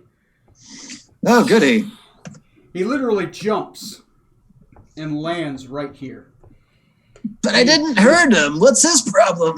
And he dives through the door, ducking low. He comes back up, and as he does, he's coming at you with a long, fuck it. No, he's going to use his claws. He's going to come at you with his. He has a sword and he has he drops his shield. He has both of his claws out. It drops his AC, but he doesn't give a fuck. He's just going to start clawing at you. Multi-attack. Rude. That allows him to do one more claw attack. What is your AC currently, Decadic? 22. 22 with your Blade Song. All right. That's going to be a hit. Let me know if you have a reaction. A miss. And you said 22, right? Yep. And a hit. So that's 2 hits. I'll cast the shields on the last one. Okay, To raise- so you get hit by the first one. He misses the second one. That's going to be 2d6 plus 2. All right. Take 8 damage. Okay. Not as terrible as I was afraid of. Curse affects one of the target long. Claw. 1 second. One target hit, slashing damage, and the target is cursed if it is a creature. Roll me a. Oh, okay. Roll me a wisdom saving throw. Alrighty. 23. Nat 20. Nat 23 total. You are not affected by the other ability. Okay. Next in the initiative. Well, Sorry about that. I didn't mean that to take so long. Anyway. oh, that's okay. There is a lot between me and the targets. If you take a 5-foot step, you get a clear shot at the guy in green. What do I want to shoot him with? I don't know. Justice. Freedom. Jesus. Shoot him with Jesus. You got 2 minutes and 30 seconds, by the way. Yeah, I'll do that 5-foot step, and I will fire a normal death ray at him. Normal, not the supercharged disintegration, just a normal death ray just a shot. laser beam. Okay. Yeah. Okay, yeah, go ahead and roll your however many attacks you're going to make with that thing. I believe you're a 11th level fighter, so you get 3 attacks if you would like to shoot it 3 times. Yeah. Scarlet, how much is your Bardic Inspiration? Is it a D8? Yes, it is. All right. We'll see. We'll add that Bardic Inspiration to that first shot. Okay. See if maybe that increases 8. So 21 to hit. That'll hit. Okay. That's first shot. Second shot is 21. That'll hit. And third shot is 26. 26. All three will hit. Cool. AC? AC on this guy is 16. Ooh. All right, here green comes guy's the 16. He damage. doesn't have a shield equipped. 1, 2, 3.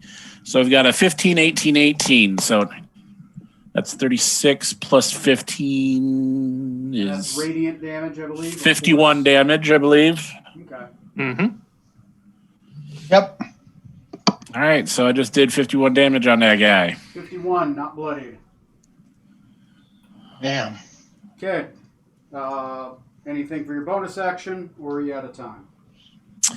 I will end my turn. That'll be my turn. Okay. Next on the initiative is going to be whom? Strom. Me, Strom. All right, go ahead. I'm gonna swing at this this Rakshasa right in front of me. Oh yeah, fuck, he's right there. This is your last round of Bardic Inspiration, by the way. It's gonna Yes. run out after this round, so. All right. So I got a 19, 29, and an 18, All three will hit. which all hit. Where's the And sun? then we've got 37 damage. Yep, Reno. That's a total of 88 on green. Okay. 88. And he has then- 110 hit points. Okay. I'm going to go ahead and swing with my bonus attack and get a 19 and 10 slashing damage and 2 acid damage. Put both down. He takes both. So 12. And then that does it for my turn. Okay. 10 HP left. He is. All right, blue dude. All right. Rakshasa Blue. What you Is gonna going do when the to- blue comes for you? Woo! Uh-oh. My character's lived a good life. Okay. Oh, cool. They've only got 110 HP. Just Well, that about- one does. green The others does. might different have. Blue is going to jump up, and he's attacking Scarlet. I regret nothing. The first one is a crit. Son of a bitch. He is using his sword. Which will automatically decapitate you. You're dead. No, it's not going to automatically decapitate you, but it is going to do... Split me in half, big boy. 11 times 2 is 22, plus 4. It spays you. 26. Lose your sex drive. You take 26 damage, and I need you to make a wisdom saving throw. 6 damage. 26. And a wisdom saving throw. And that is... Plus 6. That is a 20 total. 20 total. You are not affected by whatever it is. He makes 2 slashes with you. One of them impacts, the other one badly misses.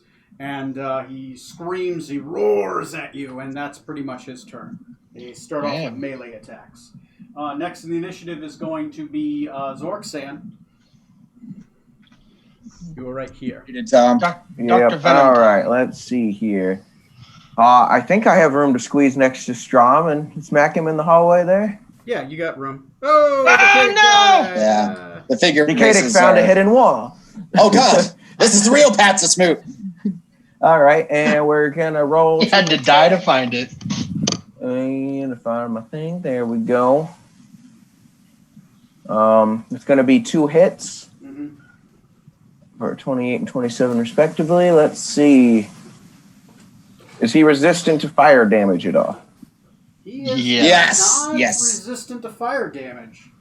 He's The immune. other thing was immune, but he Oh. is not. Oh. Oh, what? What? Yeah, the other thing looked completely different. It was a giant devil with wings. This is a Rakshasa, which is a tiger man. Yeah, but when Decadic did the fireball, No, it's magic that he's immune to. Rakshasas are immune to magical spells of 6th level and lower. Your characters may not know this. Ah. But that is the Okay. effect. That's Once again, 39 damage to just it, Corey. trust me. Yep. Just go with it. Just go with it. gotcha. Okay. So you do slay him. He does die, but as he dies, he explodes in a yellow light. And I need everybody within 10 feet to make a wisdom saving throw. Oh boy. Jeez. Ah! I'm gonna use my inspiration because better now than later. I don't Yeah, have if any you other don't use it, option. it's gonna, by the way, Yeah. all of your guys' inspiration is going to disappear at the end of this turn. Then I'm gonna Yeah. use mine then too, because holy shit, that was bad. Use it while you got it. Yep. I got a 17. I got 13 total. For Mage Slayer, this is a 16. magical ability if you want to roll twice. Oh. Cool. If you have the Mage Slayer feat. Still a 16.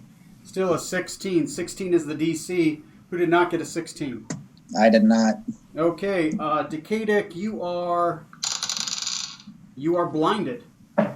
Oh, good. You're affected by the curse for a indeterminate period of time. Your character is blind.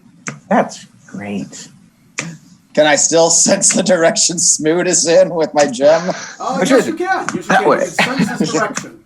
Right, the blind leading the blind here. Beautiful. Yeah. With Decadic with your thing, I have an extra action now. Yes, that's true. yeah. Yes. You do. So you Okay. can take a dash action. So I can still use the rest of my movement, right, to move up and hit one more. Yeah, you could. You could run up and. All right. Poke me in the room. Yep, that's perfect. Blue or red. We're gonna go for blue. Yes, second blue. We got one more attack. And just Okay. one attack plane, right? Not a full attack action. Yes, you get one attack action. One attack. Okay. Singular. Oh, a 12's probably not gonna hit. So Nope. Even with All right. plus 2, it won't. Okay. that's it for me. Okay. Next in the initiative is going to be Rakshasa Red, who's going to turn around. And as he turns around, he looks at you. He sees that the other one of him has fallen. And he is going to look at you. He will point at Decadic, who is blinded, and he will say, "Kill him." And I need you to make a wisdom saving throw. It is magic, so you get advantage. All right. Goodbye, Decadic. Hello, darkness, my Does a 17 make the save? Woo! 17 does make the save. Woo! You resist the dominate person. Okay, so that's his turn. And he's looking at you, and he sees it does not take effect. But that's his turn. Top of the initiative. Wait, what about Smoot's turn? Down there? He rattles his chains. He's like, I Let really me hope go. they come to save me. Dr. Scarlet Maladendo, you got a big pussy in your face. What are you doing? Takes the lick action. So, Jesus. I'm gonna punch everybody. I fire at the cat in front of me twice, 20 and 22 to hit. Close range, you have disadvantage. Damn it!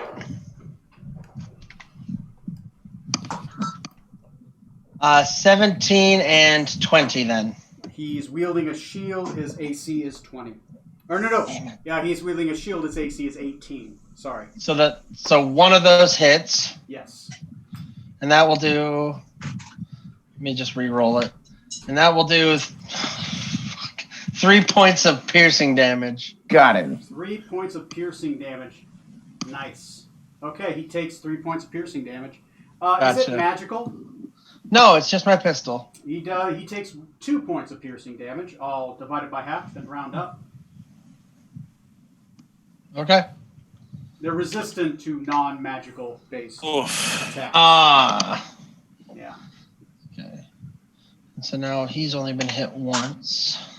Okay. But I told you the AC on the ones with shields are 2 more, so 18.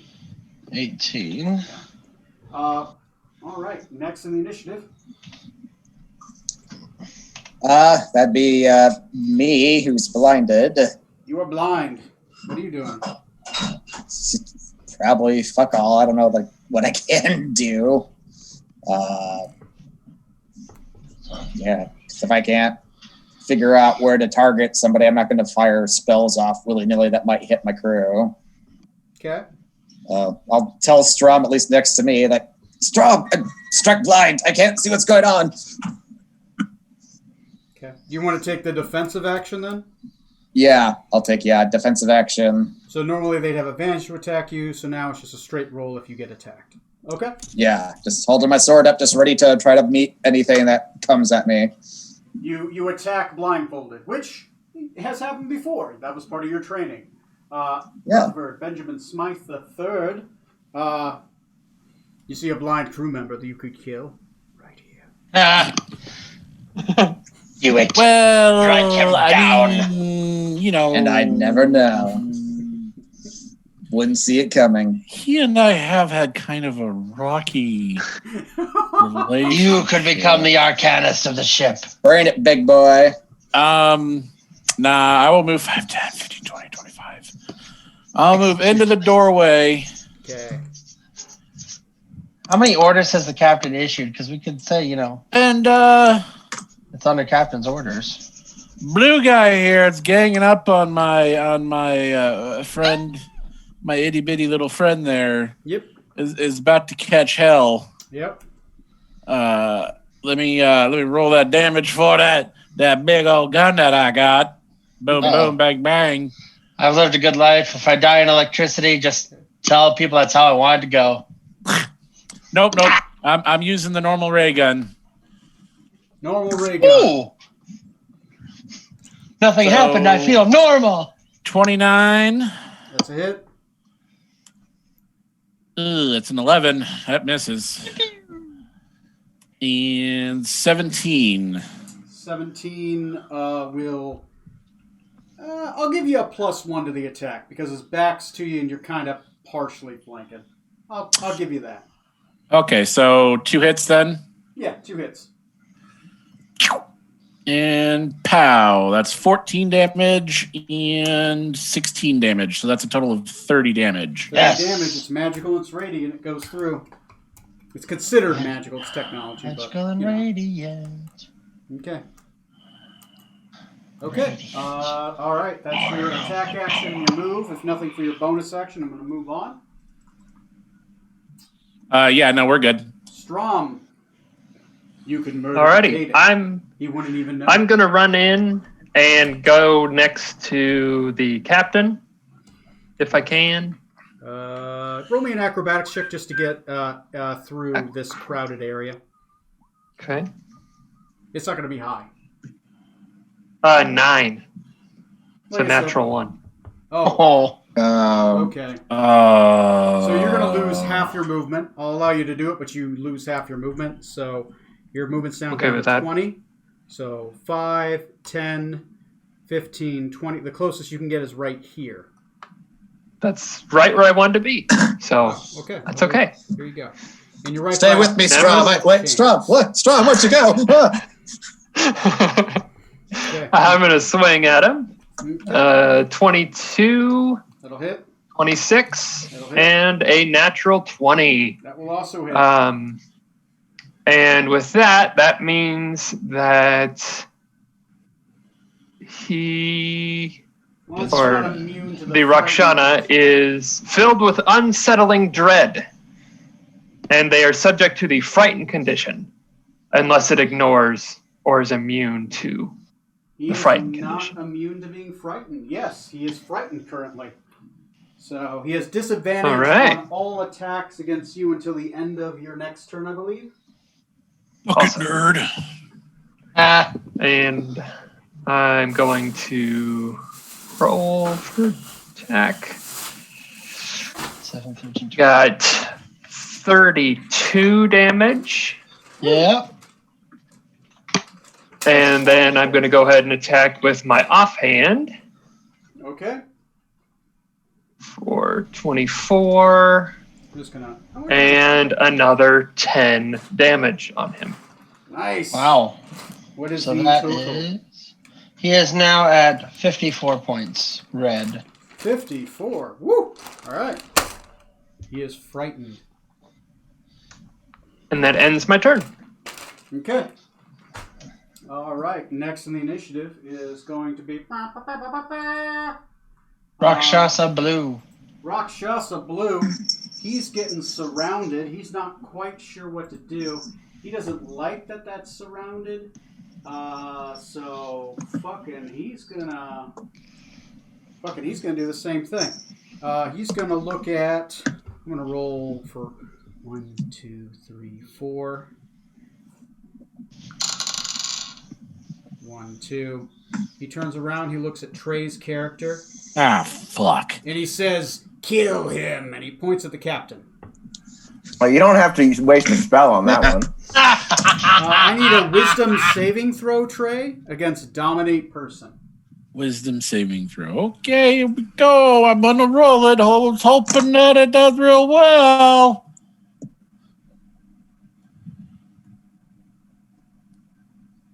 It's a dinky +2. How much? Oh.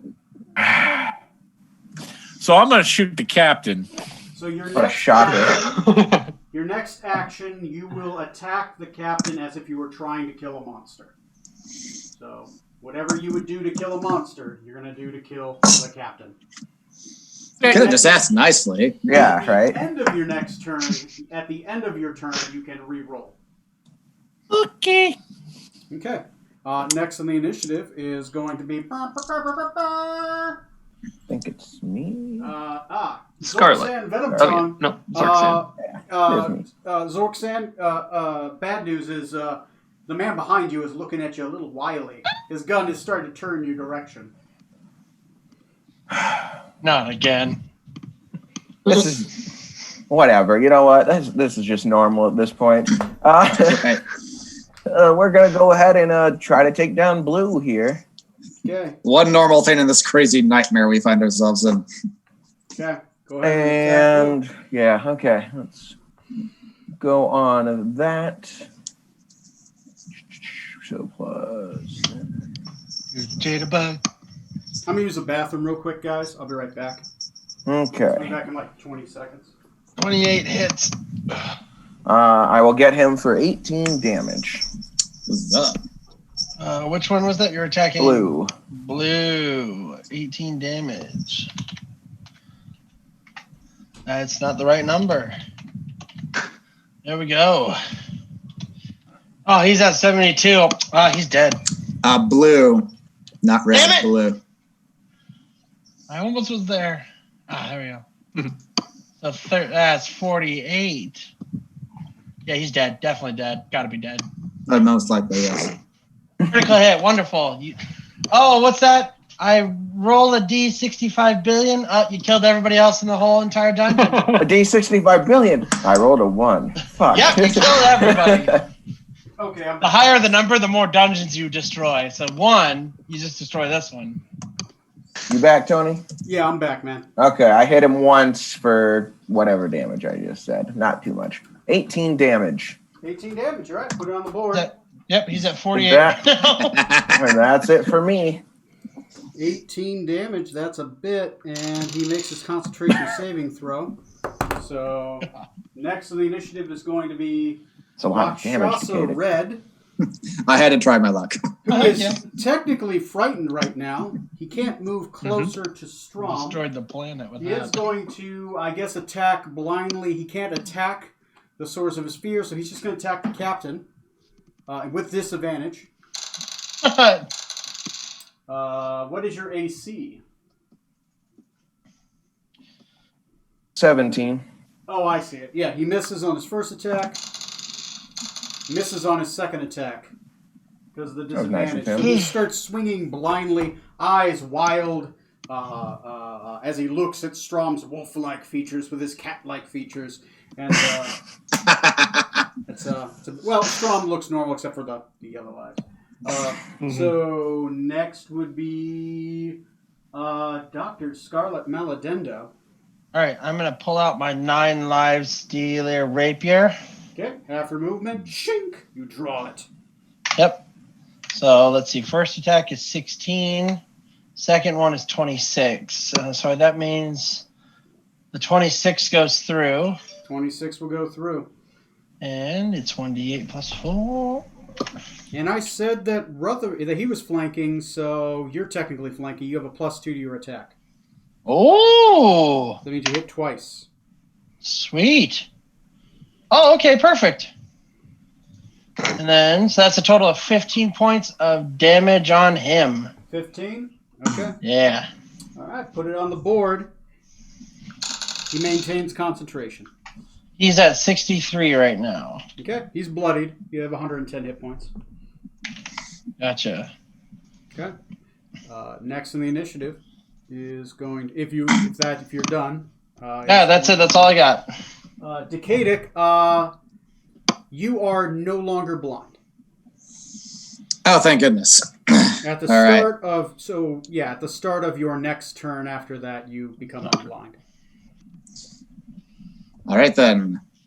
Rubbing the blindness out of my eyes, then I will move into the room and let's see, where the hell's that?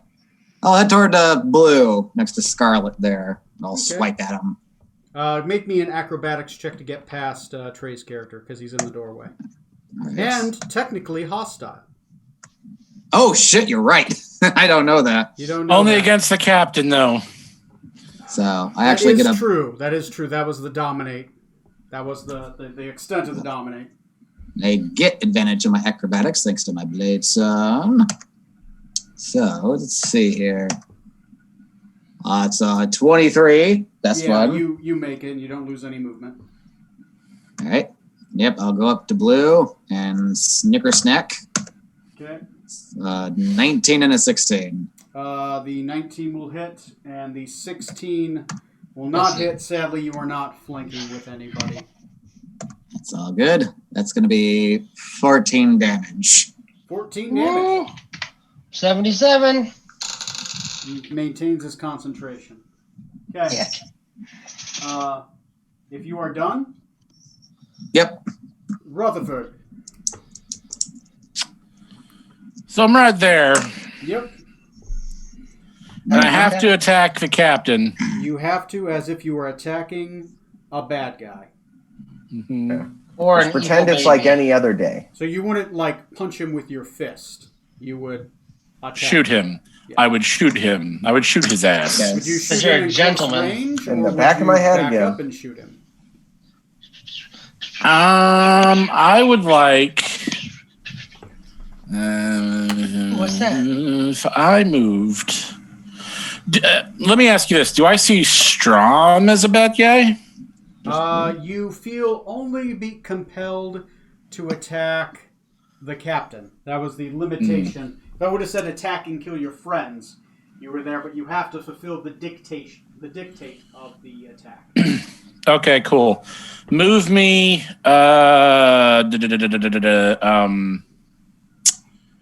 From the view of the camera up one space. Yes, that way. Yep.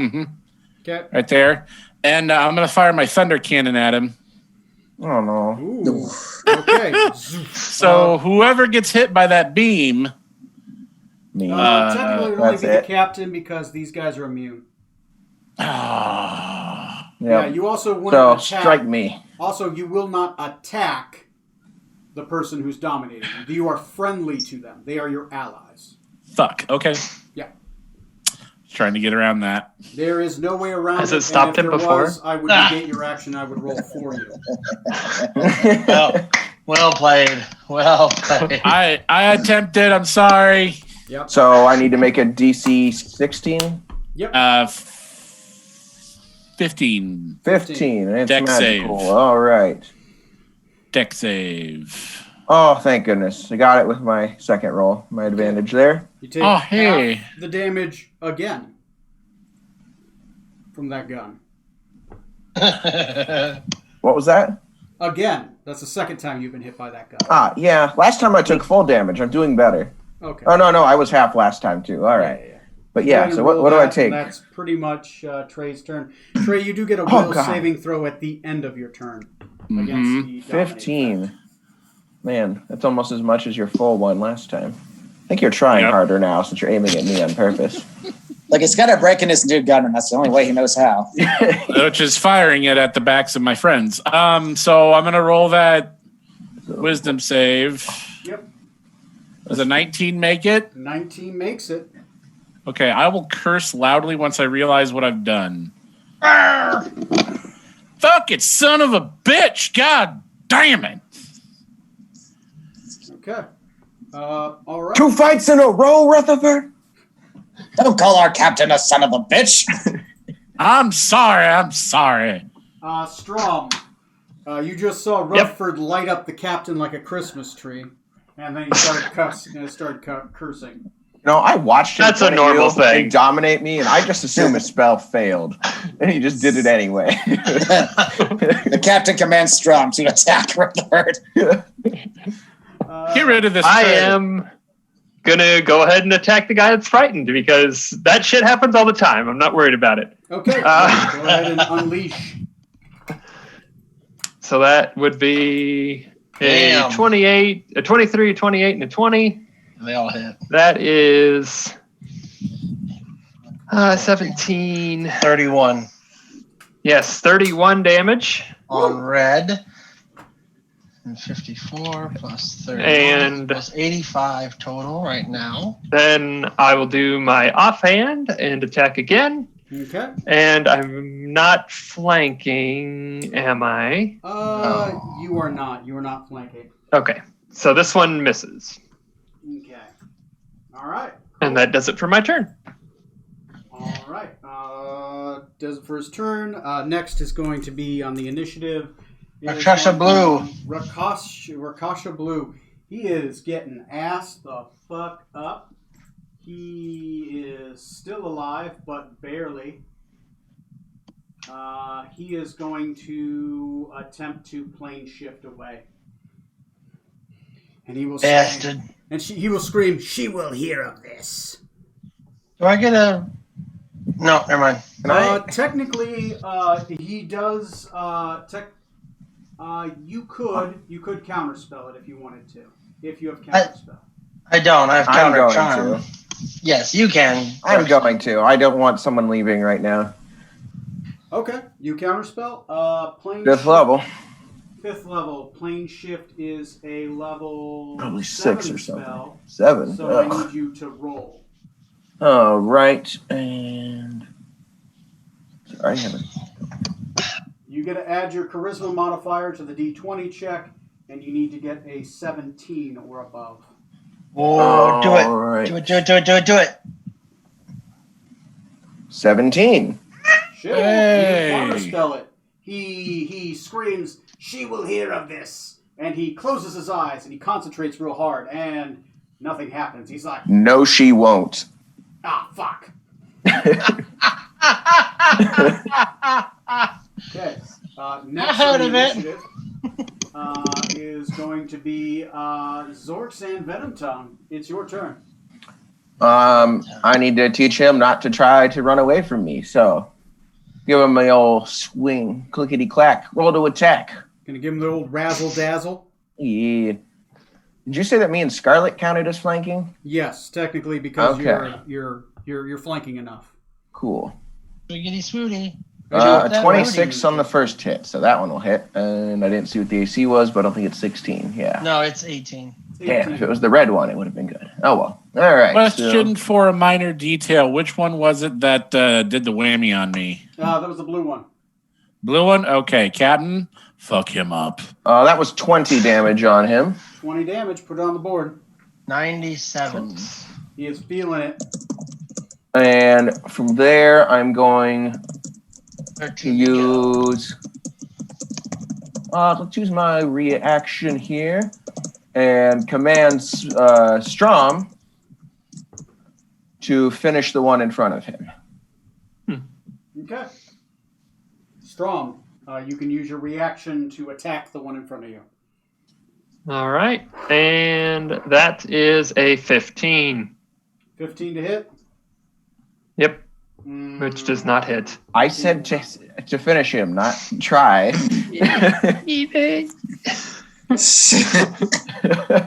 Different kind of next on the finishing. initiative, Rakshasha Red. Rakshasa Red. Red, at the start of his next turn, was no longer frightened. It only lasts for a round. he is going to his eyes start narrowing, and he looks at the captain. He's like, "No, you die!" And he's going to attack the captain once and then Strom once. Whoa. Frick. Rude. Yeah, that's a hit on the captain. And I think that's a hit on Strom. 22 hits you, right? Or 24? Sure does. 24 does, yeah. So Mhm. snack. The captain is only going to take 8 damage, but I need you to make a wisdom saving throw. It is magical, based off the weapon. And Strom, you're going to take 14 damage, and I need a wisdom saving throw. I got a 10 with my advantage. Okay, you are blind. Great. I'll put a green thing over you for blind. Actually, I think I got a blind token. Anyway. Strom? I get advantage. Wait, no, it's not. Is it a spell? It is not a spell, it's a magical effect based off the weapon. Okay, so I got a natural 1. Oh, Oof. 8 total.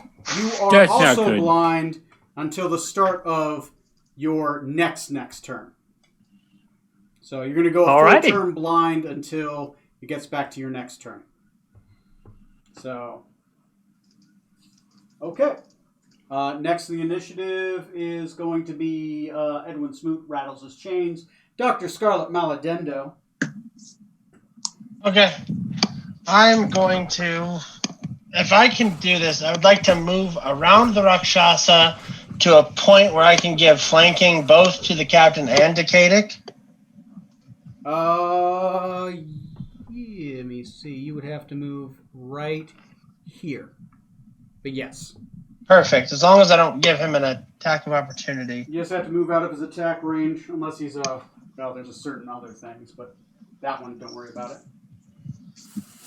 Don't worry about it. Don't worry Fine. about it. Don't worry so much. What are the odds of that happening? And then for my bonus action, I'm going to cast Healing Word on the captain. Okay. Appreciated. You're welcome. Heal 11 HP. And then for my actual attack, I'm going to attack with my sword. Okay. You attack with the sword. You only reroll ones on like potions, or Oh, I reroll ones on anything. Yeah, Healing. all healing, you get to reroll ones. Oh, God. That's 1, 2, Because he's 3. the Healy type. so I was checking. He's got 4 ones on my on that heal. Yeah, let me do it again then. Yeah, you get to reroll all the ones. All right, let me redo this. So that's 3, 4, 4, 3. Boy, that's an improvement. All right. So that's 6 plus 8 plus 3 plus 4.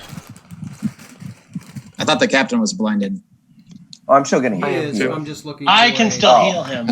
Okay. Yeah. Oh, he just didn't have it. He's definitely going to. Oh, I see what you're saying. Yes. Never mind. 3, 5, 7, I didn't realize Strom was dead. 10, 14, 18, 21. Cool. Yep. Thank And you. for my sword. Sorry, sword. 20 for the first one, and 15 for the second one. So the first one's the other one that hits. Mhm. Oh, wait, I get flanking bonus, right? You do. You get a +2 for flanking. So 22 and 17. Oh, damn. he's 17 still 18. missed. Yeah. Damn it. So only one of those hits. Yep. And that is a D8 plus 4. Do something awesome. 12 points of damage on blue. That is 85 plus 12. That brings him up to 97. 97. Or no, I mean, I'm sorry. That brings him up to 100. No, damn it! 109. Is that what I just heard? Yes. He's got 1 hit point left. Damn it. You could poke him with the pillar and it'd kill him. You kill him with a pencil, like Baba Yaga. Fucking pencil. Okay. If you're done, it is Decadic Thornbrook's turn. You got an easy one, man. Just do Yeah. So, and I get a +2 for flanking, right? Yep. +2 on for the blue flanking. one. Oh, I missed that. So that's oof. That one's only first one's just a 15, so that one misses. That'll miss. Second one is a 32. Crit him. Oh no, not quite. No, not a crit, just barely. Mhm. So Oh, I thinking. don't need to even roll damage for him. He's fucking dead. Yeah. Oh, you Alright, think you'll he do 1 dies. damage for sure? As he Pretty dies, he explodes in yellow light. Yeah. I need everybody Right. within 5 feet to roll a wisdom saving throw. That includes Strom. That does not. We're outside the blast range. Nat 20. You are not blind or deafened. Then I will use my bonus So, yeah, for slaying him. I will dash over to the red one, Okay. okay, what happened to my spells? and I'll just say to him, "Tell us where our friend is being imprisoned." Why not? I'm not using Corey, it. what'd you get for your save? And, 12. 12? Okay, so you're blind. What about the captain? 26. He's 26. Okay, you're not deafened as well. Okay, so you're all still blind. Okay. And you say that to him. Roll an intimidation check. Oh Lord! Come on. 15. 15. Okay, you feel like you got a decent delivery. Okay. Next is Rutherford. Oh, I need Cool. So the only one that's left up is red, right? Yep. That you can see. Okay, there's no need for you to say shit like that. I mean, he does have Really the helmet. isn't. If there's anybody hidden, he could probably see them. Wow. Would I be a dick? Come on. Yes. Okay. Yeah. Tonight, yeah, apparently. Often. Frequently. Okay. Oh, what do I want to do? So a blinded creature can't see. And then, oh, damn. I'm under no effects, right? None that you can tell. Just the normal ones. You're bad at this. You're a bad man. Shit. I'm gonna go up to this fucker. Well, no, I'm gonna stay right where I am, actually. Okay. And I'm just gonna shoot him 3 times with my my laser. Zap him with my laser. You burn 3 charges. and Pew you shoot pew 3 pew. times. You shoot 3 times. Okay. With his laser. My freaking laser beams attached to their freaking foreheads. Kapow. That's a 15 to hit. It probably doesn't hit. Misses.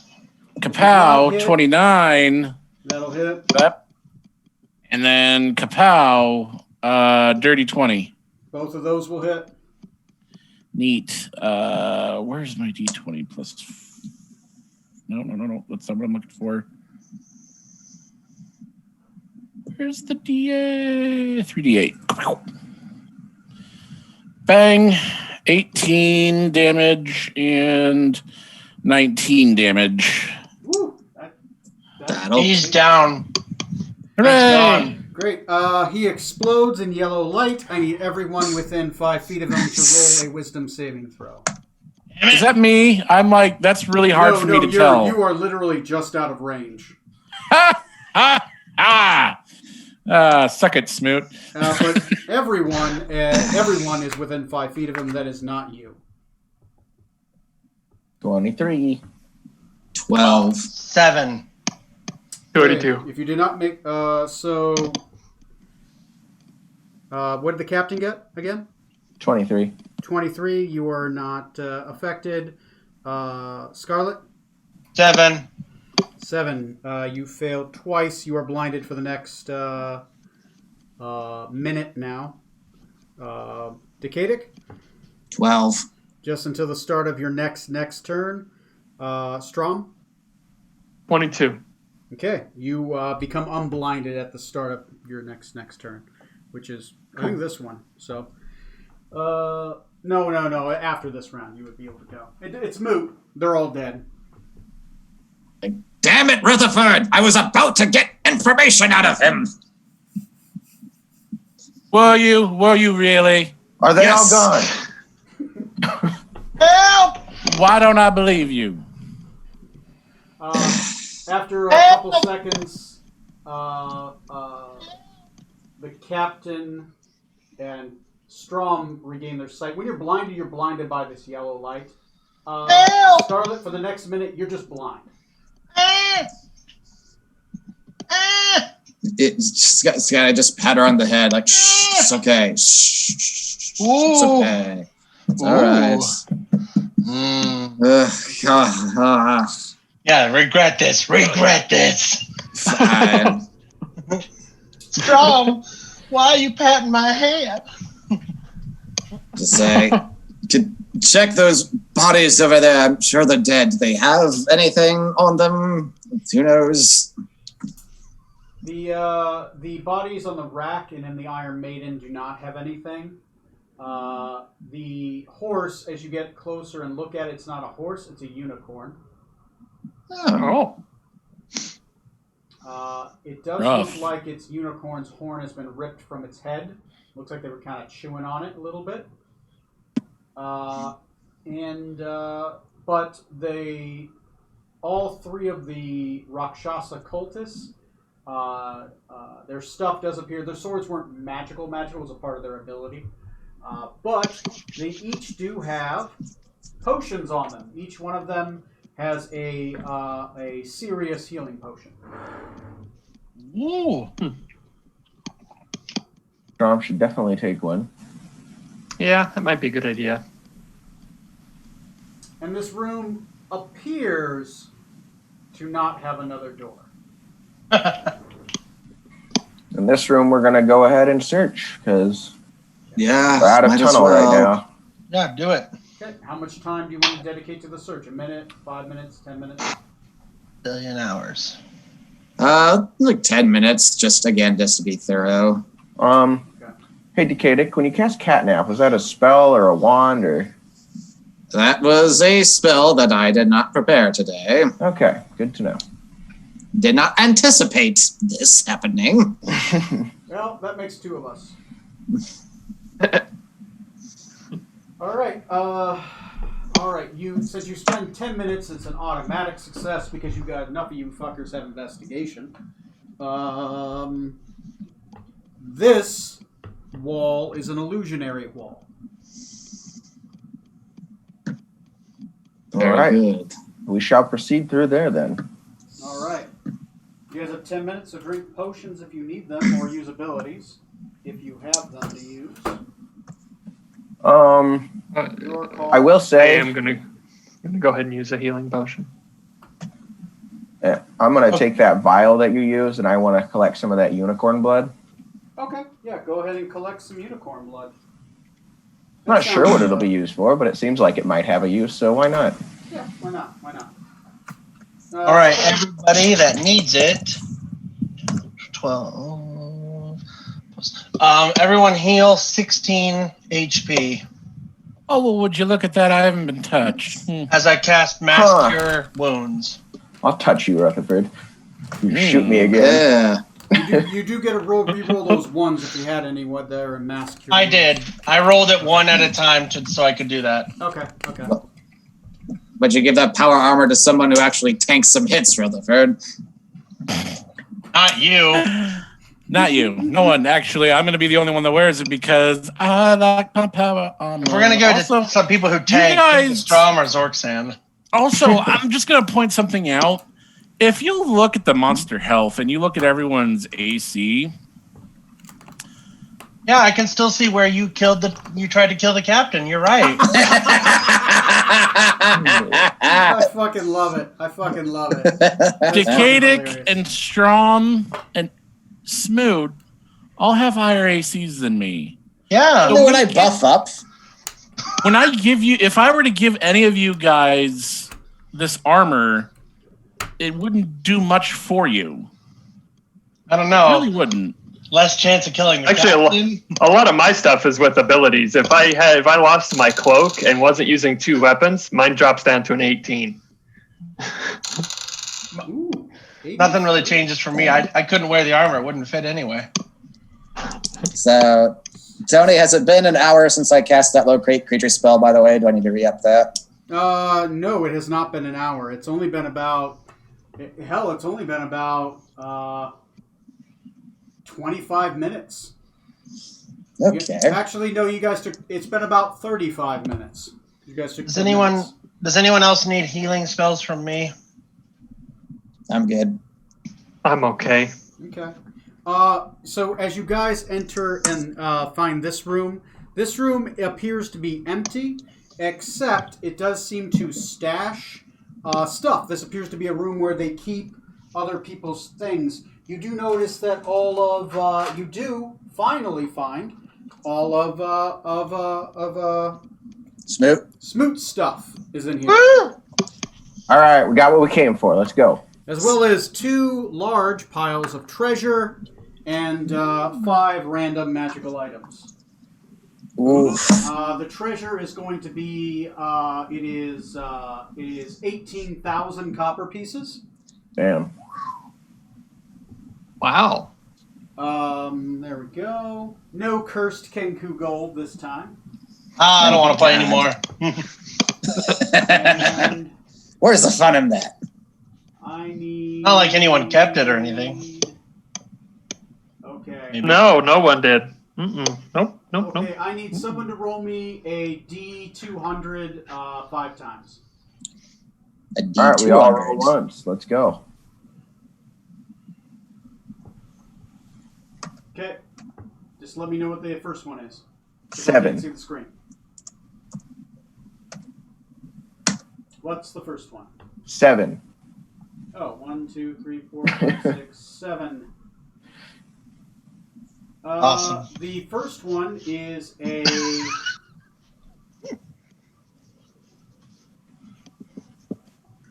Yes. Give me a second. Oh, I thought you were a dramatic pause. So it is a alchemical compendium. Hey, just what you were looking for, Scarlet. The alchemical compendium. It says it requires attunement by a wizard, but I will allow the bard to attune to it if she wishes to. Suck it. Acrid odors cling to the stained heavy volume. The book's metal fittings are copper, iron, and lead, silver, and gold. Some frozen mid-translation from metal to metal, blah, blah, blah, blah, blah. When found, the book contains the following spells: Enlarge, Reduce, Featherfall, Flesh to Stone, Gaseous Form, Magic, Weapon, and Polymorph. It functions as a spell book for you. While you are holding the book, you can use it to cast as a spellcasting focus for your spells. The book has 3 charges and regains 1d3 charges daily at dawn. You can use the charges in the following ways. You can spend 1 minute studying the book, and you can expend a single charge to replace one of your prepared spells Well, that's cool. with a different spell in the book. So, you basically, for 1 minute, you can recharge. You can expend 1 charge to replace 1 prepared spell for another prepared spell. Yep. And as an action, you can touch a non-magical object that isn't being worn or carried, and spend a number of charges to transform the target into another object. Okay. Wow. It has more stuff that it can do for a wizard, but I'll allow the bard to be able to use it to change out spells if they want. If you wanted to, it's your choice. I don't care who gets it. You can give it all to Strom if you want. Next, Yay. what's the next number? No, lassie. 113. 113. Well, butt fuck me and call me Rutherford. Jesus. Rude. That is rude. You know what? That is rude. We should. Let's all take a minute. Okay, this is a bracer of flying daggers. This armbrand appears to have thin daggers strapped to it. As an action, you can pull 2 magical daggers from the bracer and immediately hurl them, making a range attack with each dagger. The daggers vanish. If you don't hurl it right away, the daggers disappear right after they hit or miss. And basically, the bracer never runs out of daggers. Holy crap! It's Damn. a bracer that Awesome. you just keep on pulling daggers out, and then you can throw 2 magical daggers at a time. Did you have something like that before, Johnny? When you were playing Varric, did he have something like that where it always came back, or he never was ran a out? returning that was enchantment. Yeah, the trident of returning. Yeah. Okay. Chuck would always come back to me. So this is kind of like that armband of returning, but it only does the. It basically has 2 magical daggers strapped to it at any time, and you can basically throw 2 at a time if you wish. And it never runs out. So every time basically every time you're done, it refills with new daggers. Okay, what's the next one? Next number is 23. 23. Well, fuck me. I gotta go all the way back over here. Yep, we're going to be going back and forth quite a bit. We are. Mm-hmm. Okay, this is a.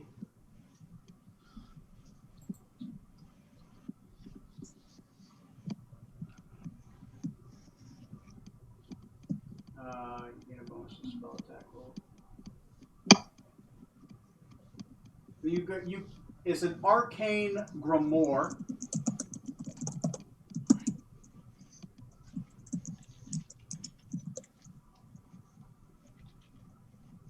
Basically gives you a bonus to your attack spells and saving throws as a wizard, another wizard item. And if you use Arcane Recovery, you can gain an extra level of spell. Is this +1, +2, or +3? There's only Arcane Grimoire. It's a +1. There are 3. Oh, are they? Neat. It's a +1. +1, +2, +3. Yep. Yeah, it's a +1 Arcane Grimoire. Okay, what's the next one? 111. 111. So 1, 2, 3, 4, 5, 6, 7, 8, 9, 10, 11. It's Boots of the Winterlands. Okay. Nice. That's 4, and I think there's one more. So what's that last one? 32. 32. All right.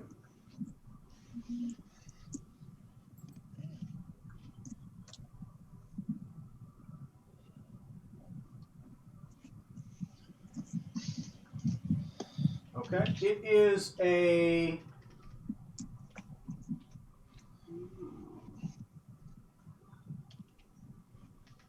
What the fuck is that? That's another book. What the fuck? It's. I guess they robbed some wizards. I don't know. An Atlas of Endless Horizons. What? This thick book is bound in dark leather, crisscross inland stitch. Blah blah blah blah blah blah blah blah blah blah. Which are wizard spells for you attuned to this book. When found, the book contains the following spells, which are wizard spells for you while attuned to this book. Arcane Gate, Dimension Door, Gate, Misty Step, Plane Shift, Teleportation Circle, and Word of Recall. Wow. Ooh, teleportation circle, you say? Yep. The kid just got super powered. So basically, this book has these spells in it. You can have them. Has 3 charges, and it does the same thing as the other one does. With those Gate? Oh, man. Does it need to be attuned to use the spells? Yes. Yes. Okay. Require And, short rest. Okay. When found, the book contains the following spells, which are wizard spells for you while you are attuned to the book. So you also get these spells. I guess when you attune to them, you get these spells as like bonus spells. But you have to be able to cast them to use them. I still have to use my spell slots that I have available. Right? Yes. So if it's a spell level you can't cast, you can't use it. Like for example, Plane Shift is a 7th level spell, and you don't have a 7th level spell slot. Right. Okay, that's 5 items. That's interesting. A lot of wizard shit. That's random. I mean, they were Rakshasas after all, the easiest people for them to crush if they're There you weaker. go. They probably killed a bunch of wizards for it. All right, so that's in this room. Got a little bit of time left if you guys want to keep going. Smoot is definitely this direction. We're gonna keep going. There is a. I forgot to mention. There is a door to the south of this room. Are we taking any of that gold with us? I don't imagine we could just carry 18,000 on us. It's 3,600 for each person. You mean I was carrying around 17 grand? Yeah. All right, yeah.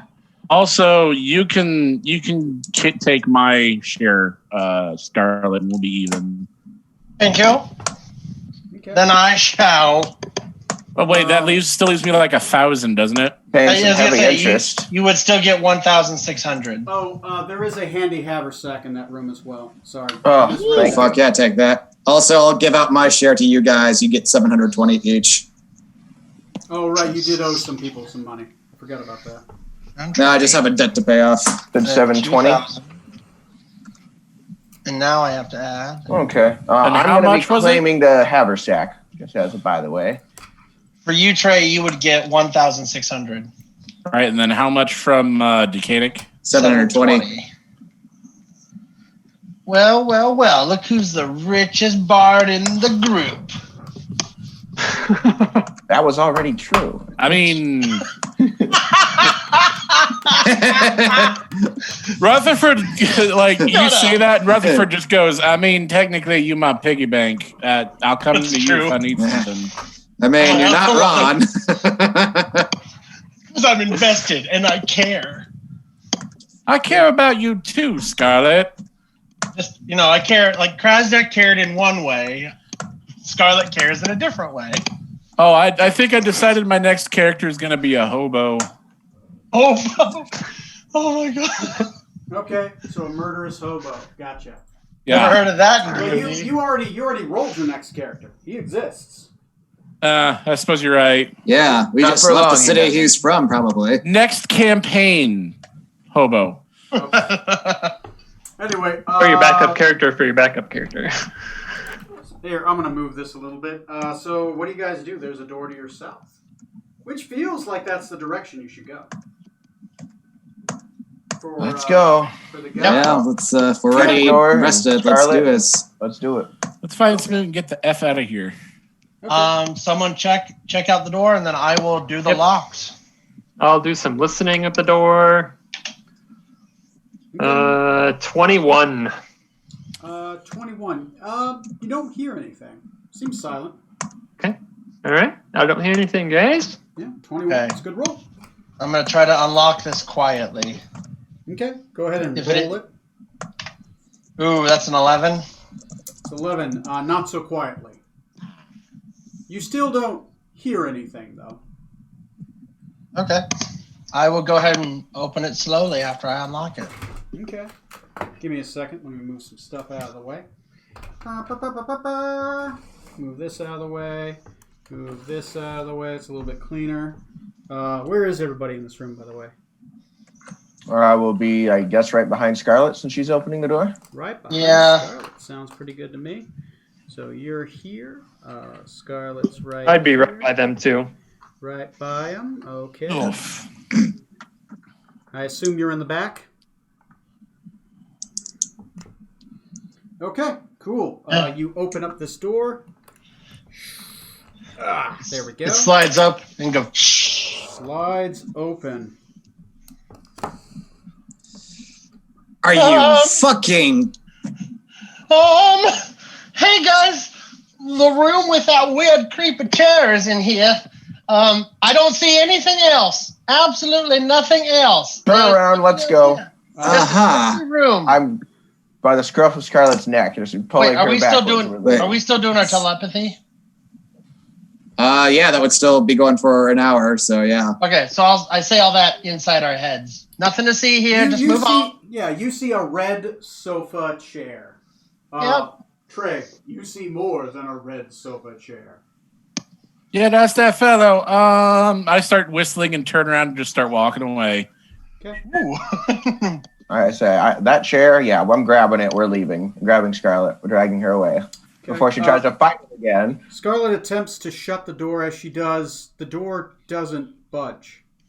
Yeah, if he's teleported right in front of us, I don't think we can simply walk away. Okay.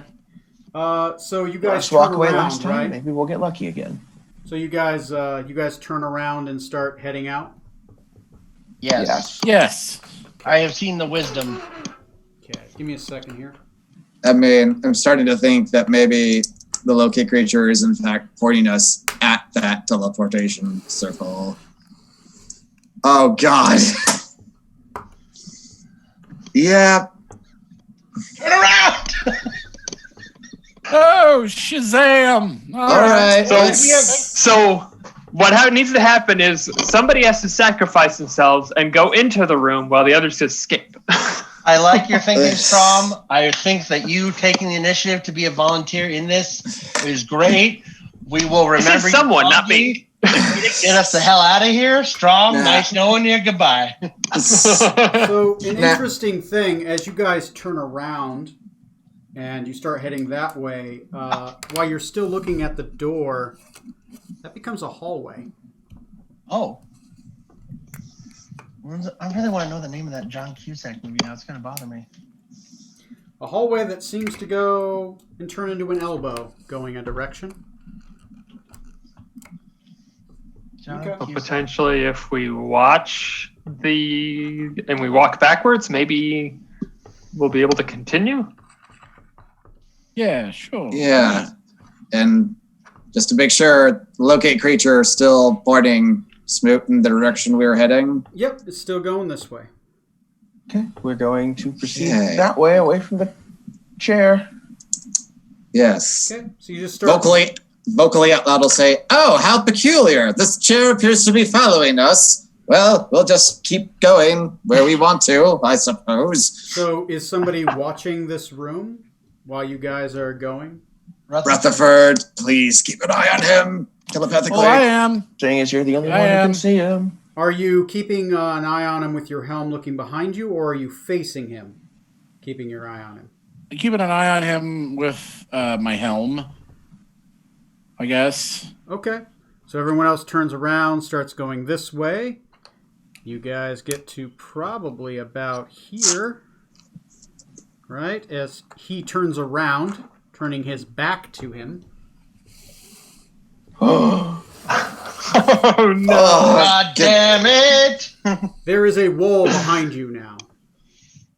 Oh, man. All right, turn around. Tony has to get exhausted at some point. Okay. Rutherford telepathically say, "Okay, let's." Guys, Turn our backs on him. Let's turn our backs on him. Well, okay? here's the thing. Rutherford, are you okay? Yes, we're still in the same room, just with the mirror-faced fellow now blocking the way you just went. I mean, if he really wanted to engage us in combat, he wouldn't just toy around with us. I don't know if it's worth it at all to attempt communication with him at all. Clearly, he's wanting something, but isn't trying to stop us exactly. Maybe he just likes to see us sweat. You know, I wouldn't be surprised if he just gets a thrill out of watching us attempt to scurry away. For my bonus action, can I sit on the floor and just start crying? Yeah, because there's a wall right here. There's a wall right here. All right. I'm going to go up to that wall. The dead end wall, yeah. Mm-hmm. And while we're trying to figure out, or while they try to go, I'm going to start drawing a door on the wall with my pigments. Okay. I sure. don't know what this will end up leading to or how it'll work, but we're going to try it out. So you are drawing a wall with your Marvelous pigments. Oh yeah, with the paints. Okay. All right. Cool. Totally forgot we had that. Oh, what's the height of this hallway? It's about 10 feet. Damn it. Okay. Okay, so while you're doing that, you're painting a door. What are you two doing? What is yeah, while he's doing that, what are you two doing? So it's solid wall on either end, correct? Either end, solid wall, correct. Shit.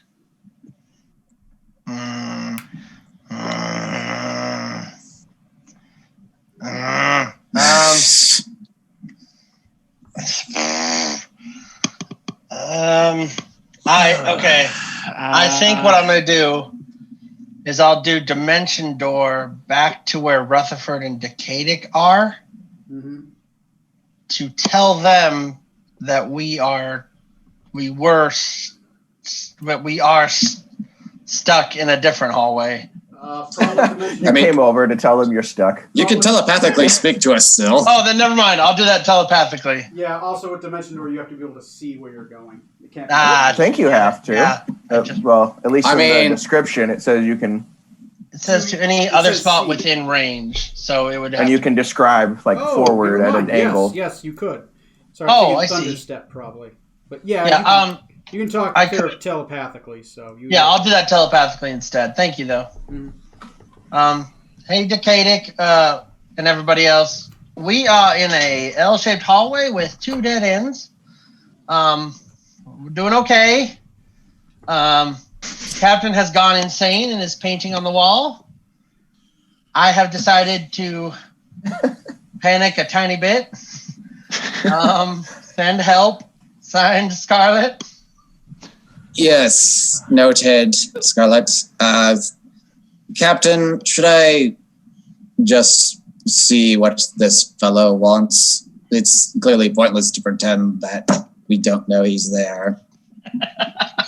Just keep. Well, depending on how he's actually doing his teleportation trick, it may be possible to make him do it again and get him out of your way / our way. If you want to try to do that first. But the choice is up to you. Either way, we're stuck on this side for now. What are you doing? And Strom and Scarlet, you should probably try to look for hidden doors in this hallway. Okay, Earth. deal. Oh. There's one hidden door on the door I'm drawing. I'm Or- I'm just gonna speak out loud to the Mirror Man if he even bothers to respond to me. The man in the mirror. What do you say? I'm sure this is quite entertaining for you, but we're growing rather ragged and tired. If you could just tell us what it is you want.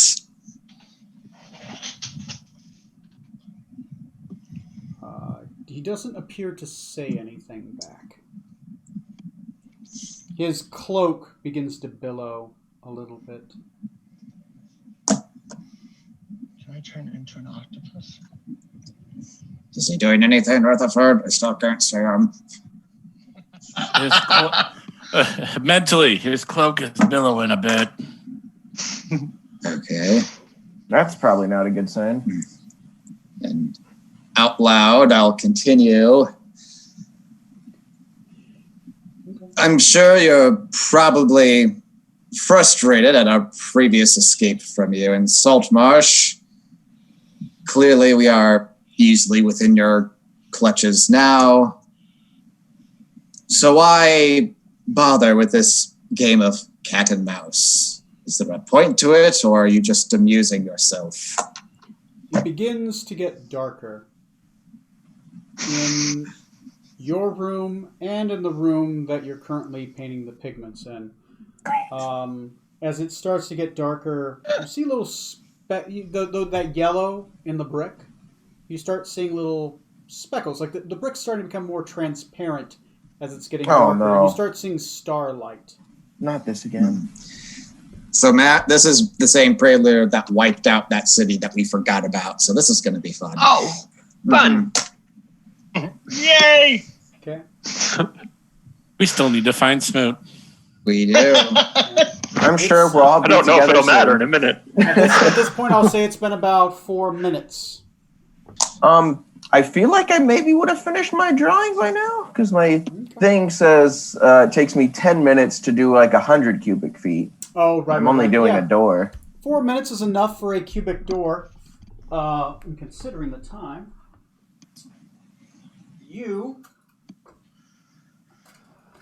Upstairs. as you open the door, you pop a door in a room that wasn't meant to have a door in it.